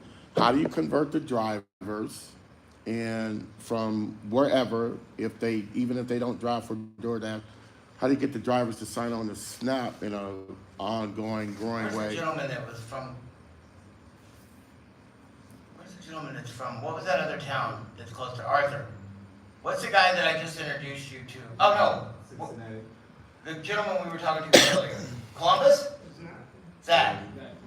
Yeah, there you are. Like, where is he? Right here. So, Zach, what did you do before you got started with us? And still do? I was a delivery driver. For the other companies, right? Yeah. So you know why? He's the kind of person you want to get. Okay. You got to find a driver Right. that is motivated to do something more than just being a driver. You know, and then they're the people that'll stick with it. Okay. Right? We hand out business cards basically, just Right. to the other drivers you run into. Yeah, getting the other drivers, and listen, most of them won't do this, because most of them have this mentality of, if you turn this on, I better get a bunch of orders. Right. That's not how it works. Right. This is a business. Most of them drive for like multiple apps, so it's not that hard to get them to Right, most of them do run for the different apps, so they might go, if they get an order from Uber Eats, they'll turn off DoorDash and Grubhub, and they'll go do that order, right?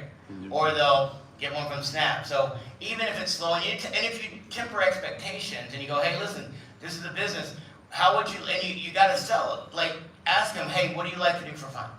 Remember I went back to this question? As a driver, you're talking to a driver, what do you like to do for fun? I like to play video games. I used to tell people all the time, yeah, you know, most drivers are not the most motivated, and don't take this personally.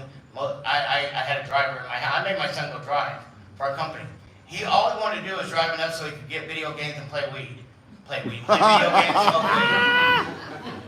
And I was like, he goes, Dad, this is what most drivers want to do. Right. And I'm like, all right. Like, it makes sense to me. But I mean, if you ask a driver what their passion is, hey, what do you like to do for fun? What do you like to do for fun?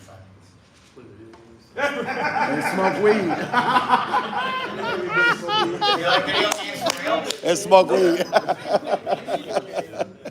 So this gives you, being a driver, gives you the opportunity to have more time to do what you really want to do, right? So you can make it, hey, if I'm in a good game, I don't have to go turn the app on right now. I can wait till I'm game. Or, you know, like my kid at 20 years old can build his life around his business as opposed to the other way around, you know? Same thing with you, right? If you can take off when you want, what do you like most about being a driver? Or just, the freedom, you can work when you want to be off. Is that what you like the most? Yeah, probably, yeah. Okay. So what I would tell you then is, listen, what if you could have more of that freedom? What if I could show you a way, being a driver, you could drive, listen, if you don't drive, do you get paid? No. But what if we're about to open up your city, if I could show you a way through our company.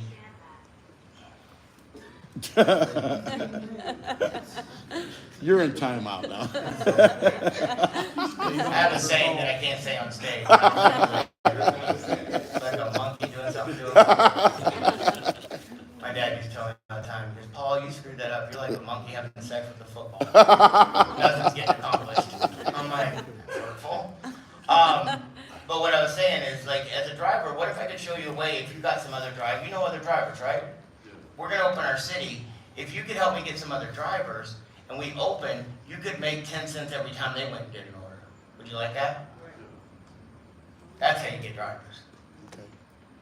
Give them a bigger opportunity. Somebody please ask a question on this tonight. Anybody got nothing? I'll sit over there now.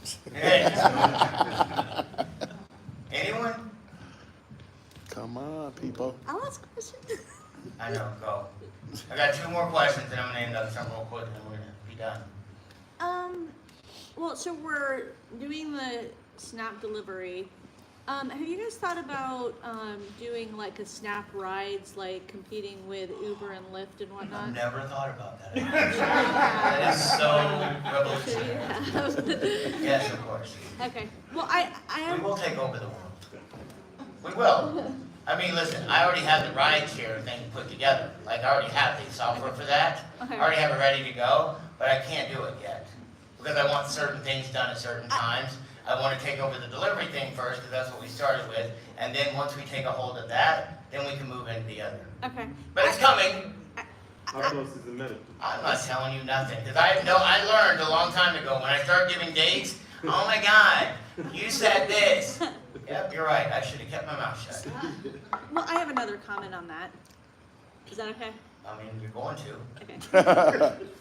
Well, I worked through a third party for Uber Critical Safety Response Line, And there God is, almighty, that sounded like it was important as crap. Uber response critical. What is so critical about Uber? when they had problems and whatnot. Right. And I want to say that I was literally appalled at how horrible Uber was with trying to help people with problems. They are. They really are. I felt terrible. And I was, Well, we're ending this on a positive note. I'm just messing with you. I get it. Listen, this is why we do this. Because we will never have those problems. Like, I promise you, Yeah. my staff is never, if they ever are, I mean, everybody has a bad day, but as an overall, my staff will never be allowed to be rude to people. I won't send things overseas. I won't send them to like, if somebody doesn't answer emails in my company, and it does happen sometimes, like with Jorns, when we started doing the ERC, there were times where people didn't get responses. I drove to Wichita, and Tony goes, don't come here, and I go, oh, I'm coming. I'm like, and I want to talk to you about this person, and this person, because they didn't get back to people. And our people know, I will land in the middle of people. I will make stuff get done. Customer service is probably one of the most important things on the face of the earth. You know, people don't forget, people don't remember what you do, but they remember how you made them feel.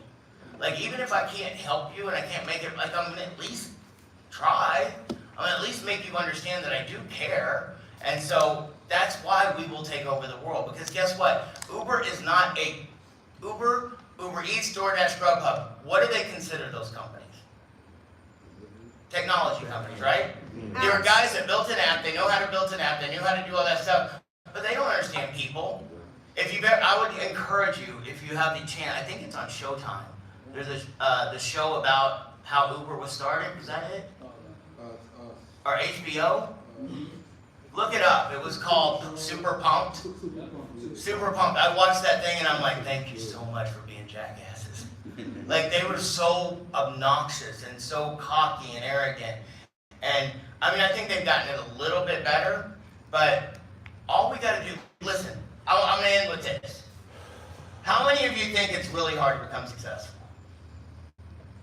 Right? How much work, like, if this is success and this is average, where on the scale, how hard do you think you have to work to get success? It's not a trick question, for real, tell me. Hard. It's hard. Here, do me a favor, Dwayne, come up here and put a dot, from here to here, put a dot on where you think, how hard do you have to work to be successful? Let me change this. This is average,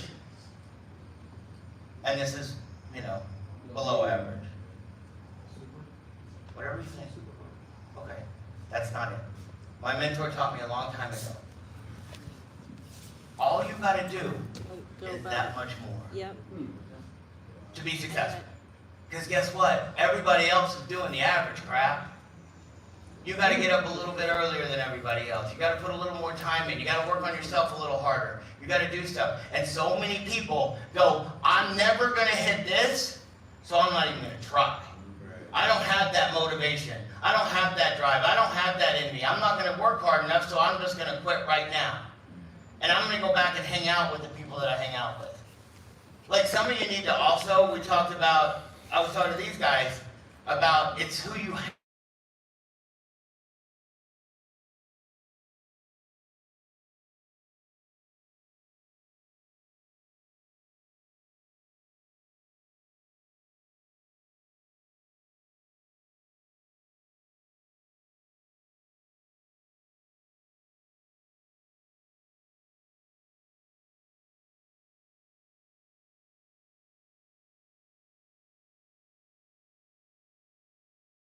and hang out with us last night. People that showed up on Thursday night. Because those are the people that are going to help you get where you want to go. And my mentor taught me years ago, he goes, listen, and I really enjoy younger people being around. Not that I don't enjoy us older people, but I think if we don't reach out to people that are younger and tell these guys that they can be the leaders of the next generation, they're not going to do it. They're not. I had a guy that goes, listen, he taught me stuff like this. And listen, I mean, even at Dwayne's age, I know that's not, like, in your head, but that's programmed. It's not something he made up, it's programmed. I gotta work hard, I gotta do this. And I had a guy that goes, bullshit, you don't have to do this. And I'm like, I can do that. Like, I can beat my friend that's a little bit lazier than I am. Because everybody's just trying to get by. Why not try to do a little more? Like, I'm telling you, man, it's so funny when I look at people and they're like, you work so hard. I don't work so hard. Have you ever heard smarter, not harder? I do both. But I do both for a little bit of time so I can go back to being dumber and way wealthier. That's what I learned a long time. I get guys that just taught me. Find what everybody else is doing and do the exact opposite. Yep, you're going to ask me a question now. So you've mentioned a couple times. You're the kind of person that we're home, we got a bottle of wine, we're watching a movie, we're starting to make out, and you're going to go, hey, let me ask you, want to talk about it? I'm on the way to the end of this whole thing, and you waited until now. Necessity, go ahead.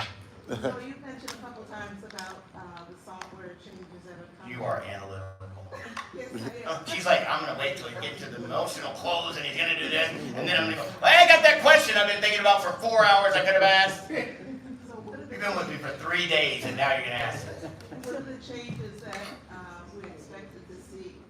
What? On what? You said about software changes that are coming up. If you would have been with us, didn't I show all of us yesterday afternoon? I wasn't here.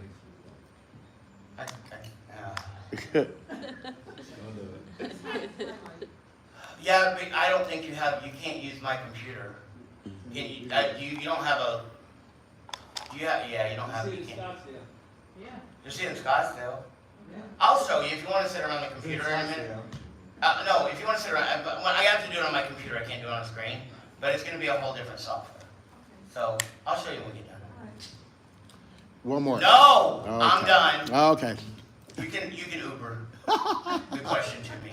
Okay. No, well, I'll answer. I want to spend some time. That's why I'm trying to get through this little last part, and then I want to be able to, because like that's how I build relationships. Like now, when you call me and you text me or you email me, I'll ask them all night. Yeah, that's all right. You can email them to me, and I'll send them to the person to answer them. I'm an air traffic controller. I told my people all the time. I'm like, listen, I get on them all the time. I'm like, why don't you put that in FAQ? Why isn't this an FAQ? And they're like, well. I'm like, if you build the FAQ, then when somebody asks you what the question is, guess what? You look smart. You go, hey, it's right here. Hey, it's right here. Hey, that's the person. Like now, guess what? I get to go, hey, go ask Evelyn. Hey, go ask Tony. Hey, go ask that person. So what I really want to do is impart something to you. Is if you learned a little bit today, this wasn't meant for me to go into all the technical details of how the. Some of you are very analytical. If you come hang out, we're doing an event in Scottsdale in 2 weeks. If you want to get there, there's ways to get there. You can always find a way. I mean, we don't charge that much for the thing. I'm losing $100,000 on this seminar. And I'm not saying that to feel, I'm telling you that's how important this is. We're going to do a seminar in Scottsdale where all of our top people, the guys that have been selling ERC and made millions and millions of dollars are going to be there teaching how they did it. A guy named Mike Hall that I mentored when he first got in the business. A guy named Doug Coker. Both of these guys are probably clearing $1 million a week right now. Wow. Because they built it in the beginning. They were the pioneers when it came to the ERC. They learned all the objections. They learned when somebody said this, hey, you say this. When they do this, this is the thing you say. How do you do it? And they're going to be there. Garrett Hagan, the gentleman that's our restaurant guy that knows everything about restaurants, he'll be there. My other partners will be there. My main partner, Tony Swantap, will be there. And we'll be teaching you, we'll have an hour or two on objections. Like everything you ever thought you would hear. It's so funny. I know what objections you're probably going to hear, but most times people go, well, what if I hear this? You're never going to hear that. But some people will shut their brains down if I don't answer that for them. Because they think they're going to have it in their repertoire, and somebody's going to go, my attorney said I can't do this, and they're going to go, no, you're going to forget it the first 4 times you do this, and you're going to mess it up, and this and that, and it's okay. That's what happens. But what I would encourage you to do is if you have the opportunity and you're serious about it, find a way to get with us in Scottsdale. That is what built my business. And being around people. Did you have fun being around people that are in this together today? Yes. That's the most fun part. And I'll end with this little quick story. I was a broke 22-year-old person, and I've been broke since then too. I've made a lot of money in my life, and I've lost a lot of money. And I've done it more than once. And it's funny because I have a lot of people that, in the network marketing industry, how many of you have ever heard of people that are living off of what they used to do? They get in a new company, they're like, I was making $20,000 a month. month in that company. That was 6 years ago, jackass. What are you doing right now? Have you heard that song by Janet Jackson, What Have You Done For Me Lately? Like, what have you done lately? Like, I could rest on I've done well in my life. I've lost a lot, I've made a lot, my dad invests a lot, because if I did it, I'd be like Wesley Snipes and put it all on black. Have you heard that? Wesley Snipes says bet on black, I'd get a roulette table, I'd do something. I have people that take care of my stuff. So I don't ever have to work again in my life if I don't want to. But I get a intense joy out of having a calling. I have a lady that works for me, and her granddaughter was suicidal, and I've done a bunch of different things, and one of them was I used to own drug and alcohol treatment facilities, and I tell people when I meet with somebody that has a substance abuse problem, I go, listen, I've been on both sides, so I know it. And they're like, what? And I'm like, I didn't drink, and then I wanted to be able to, understand what you did, so I became an addict. And they're like, what is wrong with you? Oh my God. Like, I'm just kidding, I didn't. But I did have neck surgery at one point, and I didn't understand addiction. I've been in personal development, I've been all these things, I'm like, I didn't understand addiction. And then once I got a neck surgery, they put me on OxyContin, I tried to pour all these pills out, and I was addicted. And I know that's a big deal in this state, right? Mm-hmm. Pills and things of that nature, that's a huge deal. I've seen, and I've had people that die from it. I had somebody that, if I said the name of the company, you would know the family. They hired me to come in and help their son. He was 57 years old, got $200,000 a month from his trust, and put $100,000 of it up his nose. Damn. I kept him sober for 10 months. He went and married somebody that I told him he shouldn't be marrying. He went to Cabo and was dead 4 days later. Like, I've seen some stuff in my life. And it's like, I used to think that money would solve my problems.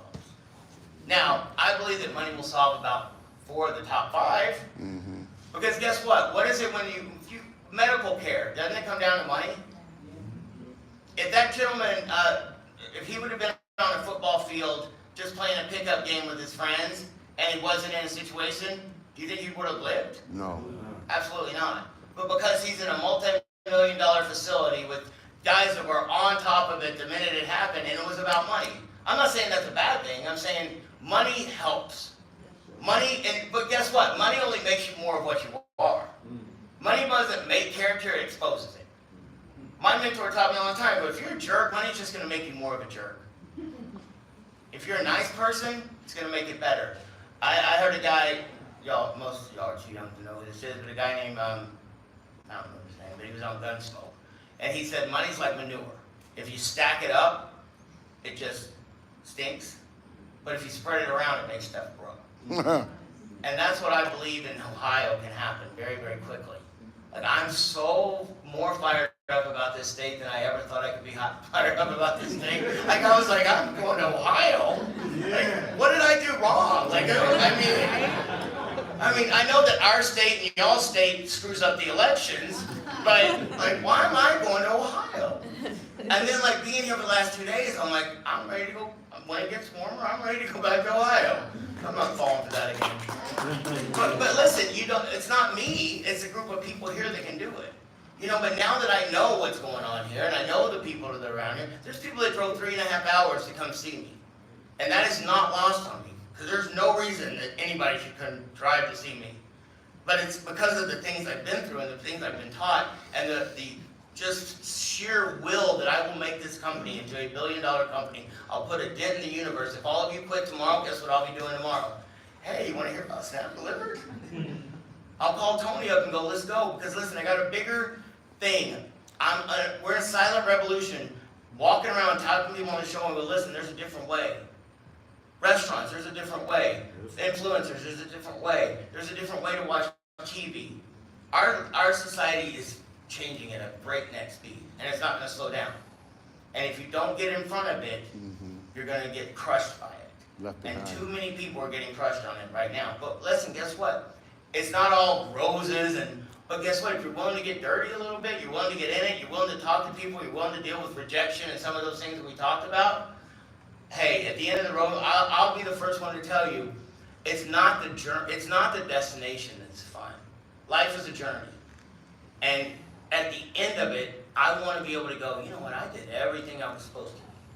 There's all these different cliches and sayings, and our life is our God's gift to us, and what we do with it is our gift back to Him. I don't want to go to heaven when I die. I know there's some stuff we're going to have to talk about when I get there. I want to be able to go, well, listen, look at all the pros, God. Look at all these things I did. He's going to be filling that out, and I'm going to be writing as fast as I can. I helped this person. I helped this family. I had this 26-year-old girl that has 2 kids that's got more confidence than she's ever had in her life. She called me last night. She goes, oh my God, look at my hair. And she sent me a picture. She's like, I have confidence again. I'm happy. She goes, I'm raising these 2 daughters, and because of the money that you've helped me make in the company, and the way you talk to me, and the way you tell me I can do stuff, and you don't just tell me I'm a piece of garbage like my ex did, like that means more to me than anything on earth. And so what you do with this opportunity is up to you. You know, I know some of you are disappointed how many people are here today. I'm not. Because guess what? I would have got more dumb questions. I'm just kidding. Oh my I'm just kidding. Oh my God. Just kidding. I'm really just kidding. Some of you are going to go home and go, I don't know if that guy's nice or he's just I'm going to take the joke when it's there. I don't care if it's at my expense. I don't care if it's at somebody else's expense. I don't care. It's funny, I was telling some people the other day, I love it when comedians make fun of white people. I love it when they make fun of black people. Listen, a joke is a joke. You don't have no color. And I'm going to take every shot I got. And I said, you know what stereotypes are? They are? Stereotypes are funny because they're true. Like, white people do some dumb stuff. And so do black people. So do I don't look at color and the least bit. I was telling some people the other day, I was raised in Texas, and I'll leave you with this. My grandfather I was born and raised in Texas, and it was bad. Like, my grandfather, I didn't realize how racist people can actually be. But that's how he was raised. He was a product in an environment, and it's still wasn't right. But one time, I was young, and I was watching Tony Dorsett drop a ball, and I said a word I shouldn't have said. My mother slapped the racism out of me so hard, I got the slap tape, I got the mouth, in the next week, and my mom, I walked outside, I'm like, why are you doing that? He gets to talk like that. She goes, let me explain to you who you are. You're a human being. Wow. And if you ever talk like that again, I'll be the one that takes you out. Wow. And I hate this country sometimes whenever people just don't get along. But why not just make fun of each other and have fun? Why get so serious? None of us is getting out of here alive. You're not. I don't care. It doesn't matter. You know, it's and the funny things that people say are just funny. It doesn't have to always be serious. I'll tell you some stories of me and life and things I've done. If you come to Scottsdale, I've been in some serious situations where I could have died. I should have died. But I just believe that God keeps giving me chance after chance after chance. And He's like, listen, this is your shot. I think everything I've done for the last 20 years has culminated into this company. And so I appreciate you coming and spending some time with me today. I hope you make it out to Scottsdale. And if this isn't what you find whatever your freaking passion is. And then go after it. I got divorced 10 years ago. I raised my child by myself. And I kept thinking I needed a relationship to make me happy. I got a relationship. It's the most dysfunctional one I've ever had because Garfield's in it, he's in it, other characters in it. That's really dysfunctional. But I got a relationship that means more to me than anything. That's why I nurture it. That's why I feed it. That's why I make it hard and work on it every single day. That's why I get on planes and I go places. That's why I do whatever it takes to get where I gotta go. And I promise you, if you believe in yourself a little bit, I'll believe in you more. Thanks, guys. Have a great day. Everybody don't go anywhere. Just want to say but y'all don't have to do all that garbage. Everybody enjoy themselves? Yes. Really like to thank Paul for coming out. First and foremost, I'd like to ask the Dayton team to come up, please.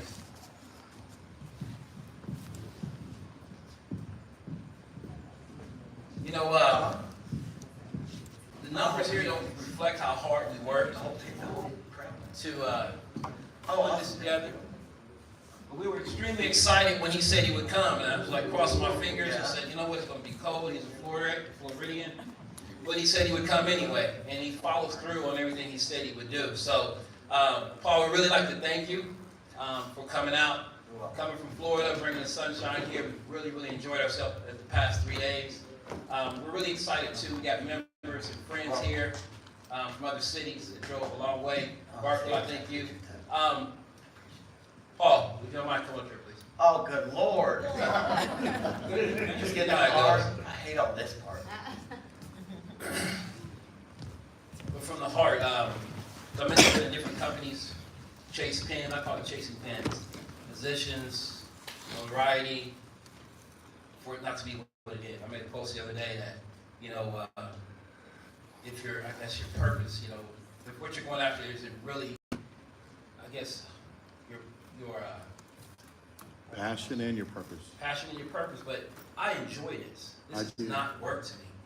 And I love this. I love the camaraderie that we have as a team. We feel like we're the super friends when I used to watch. Yeah, I remember that. Touching rings and everything else. We got a dynamic, diverse team. Individuals here aren't even in our same money, and I love it. Where we travel, where we go places. So I'd like to thank you personally for taking the time to come out. There's a few people I'd like to say a few words as well. Oh, good Lord, it's not my funeral. I'm gonna make it short. Can you just I say, met you, can you just say, and I love I you. ran Andy Dufresne one time. We're gonna play a game in Scottsdale. I told him I'm gonna have him record stuff, and then I'm gonna get quotes from Morgan Freeman. I'm gonna say, who is it? Morgan Freeman or Donnie? So I just appreciate you in terms of what you're doing today. And I just want to say, I probably don't look my age, but I'm 72. Oh, you I do. Oh my God. You don't look my age, I'm like, you know. That's not on the radio. You don't look your age. And my background is engineering. I worked as an aerospace engineer and electronic engineer for 40 years. And I thought it was top of the world until I met a guy who said that, oh, well, I hire engineers down, doesn't make me look small. Okay. And that will woke me up in terms of being an entrepreneur. I have been successful, I have failed, but I'm still alive. People say, well, Donnie, you retired, you got time to do this stuff. I got a job. No, I'm not retired. I'm working, I'm just doing something else. So I appreciate you giving me the opportunity to do that. And look, guys, I'm not retired because I'm not sitting around waiting to die. You got more energy than any person I know. As long as you got life in you, you are still born. We all have a purpose to help others. That's what it's really all about. And by helping others, you're helping yourself. So I can't say enough about this guy. I appreciate it. Hey, rest of our company that's watching, you better get your shit together. Dayton's about to blow it. Like all of Ohio and Detroit and everywhere else. And thank you for giving us information on how important personal development is, because it is key. I just want to thank you. No, I appreciate that. You know what? And I wish we could have done it. I just want to add that. Listen, this is more than I even expected. I mean, I expected more out of Garfield, but I don't know why. Okay, so, thank you for that, Donnie. I'm gonna piggyback off of what Donnie said regarding the opportunities. I'm most grateful and thankful because. I don't even have enough money for all y'all. Uh-oh. Let me get up there now.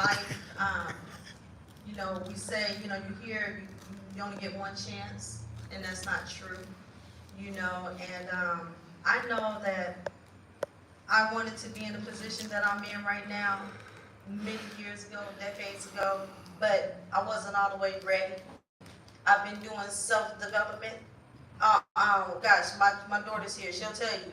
I play Think and Grow Rich. I play books just I feel like I'm moving out because I don't want to hear this crap Well, anymore. she's grown. Oh, there you go.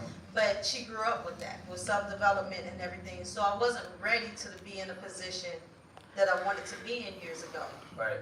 But when the student's ready, the teacher appears. That's right, that's right. And so I'm ready, and I'm thankful for that because my life is so much bigger than just myself. It's about others. It's about people in this room. It's about people that's not in this room that were invited into this room. And I meant in my heart when I said the ones that are meant to be here are here. Right. And I'm thankful that this is the group that you came and you got to speak before because you did such a fantastic job being just pure. Being genuine. A person, once they get to know you, like Art says, he always tells people that you wear your heart on your sleeve. And it's true. It's true. I just told Steve, I said, I'm so tired of always making me cry. I'm not crying 3 or 4 times. Listen, you think you're tired? I hate crying. I know certain things I talk about is gonna put me there, and I'm like, you gotta stop. Yes. I think you're a baby. So I just wanna, I'm gonna speed up because I know we got a ways to go, but I just wanna thank you personally because I appreciate you. I wanted to ask you to mentor me a year ago, but you have just by example. And that book that we're all reading, Leadership, you know, it is so, like I explain to people when they talk about the delivery, I'm like, you know, when you're with a real leader, leaders know how to shift. So we shifted over to the ERC because we knew that was gonna bring the money in that we could pour back into the delivery and really get it out there. So thank you for your leadership and shifting when it's necessary. But thank you for coming to Dayton and Nicole. You're welcome. Paul, it's been a pleasure meeting you. Prior to today, the only person that I knew who knew you was Art and Lisa Peck. And they both spoke highly of you. And I was like, man, this guy, I don't know about him. He might be a little something. But when we first met and we connected as Cowboy fans, I appreciate that, appreciate all the text and stuff, but just the other things that we shared, just briefly outside. And we share on the ride down to Cincinnati when I take you to the airport. He's not gonna take me, because usually anywhere he takes me, it's a 7-hour drive. I feel blessed to be able to take you to the airport. So I just want to say thank you. This is an amazing opportunity, and I appreciate all the hard work that you guys do. Lisa, if you're listening, watching this, thank you for your help. I had some ERC client that was kind of stuck. She helped me with that. So she definitely, you know, needs. Listen, my home office staff is an amazing group of people. They're not in it just for the money. But it's just glad to meet you, glad to come out. Thanks for everybody coming out. We look forward to seeing you guys join the team and help positively impact people's lives. All right, we're done. Well, I'm not going to talk a lot because you might not understand my language. Oh my God. Paul, I mean, ever since the first time I met you, I told you we're going to get along and we're going to blow up or high. We're going to strive for #1. He's like, you and I are going to be friends. We're going to get along. All right. But I want to thank you from the bottom of my heart. I really want to thank you. I was in a different network marketing, and I told my wife I'll never do network marketing again. I wish you would have listened.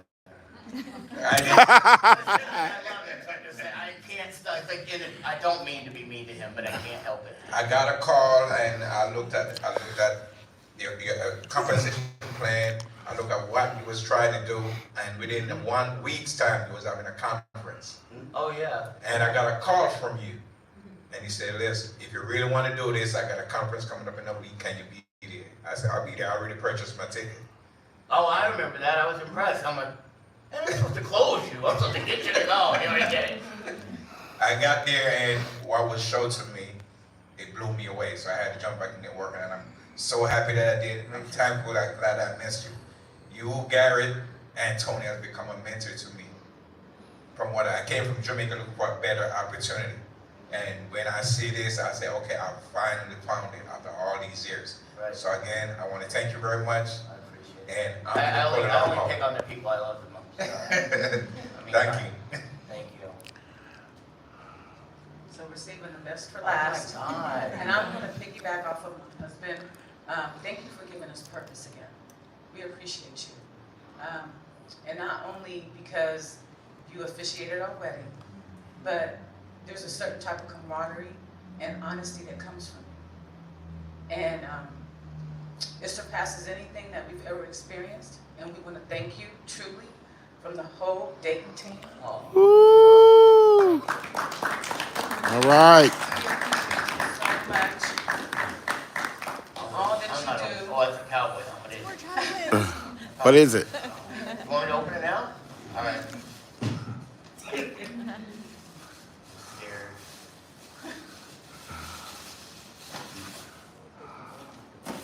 My grandfather would never let me do that.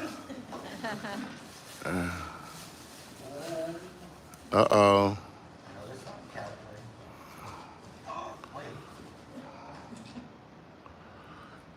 Oh yeah. Oh yeah. Yeah. Cowboy cufflinks. Duck cufflinks tonight. These are awesome. Thank you so much. Y'all listen. The biggest gift you can ever give me is next time we come, fill this room with 200 people. Okay. But guess what? That helps y'all. You know, I mean, this stuff's awesome. Don't get me wrong. Oh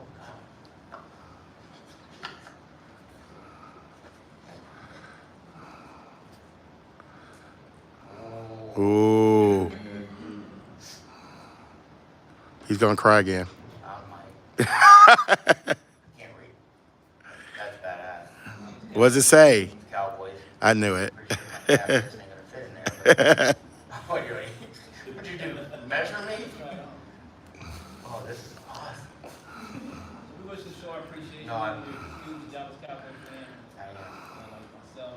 If I ever die, well, when I die, my child has orders to cremate me and put me on the field. While you're doing that, I also would like to present. I love how you sit here and tell us that you don't want to speak. You're scared. Oh. For all that you do, you're the one who put this together. He did. You really did. You brought this together, and yet All right. it's teamwork. But you really gave it your all. You know, I mean, endless nights, sleepless nights. You know, and you did it. So you just Listen, I'll tell you.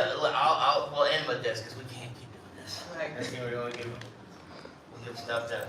So, but I'll tell you about Arthur. Like this whole weekend, he busted his face off. Like he picked me up. It's so funny. He sent me a picture of the little car, the little guy driving. He goes, "This is what I'm getting you in. I'll see you soon." And I'm like, "You think I'm dumb? Like I don't listen? I know you own a limo company. You're not picking me up in that." And he picks up with this huge long, and I'm like, "I'm not getting in the back of that by myself. Yeah. Like I'm not gonna be that guy." And I'm like, "I'll ride up front with you." And then he had all his tools, and I'm like, but he drove me the whole way here, and no, I'm not marrying you.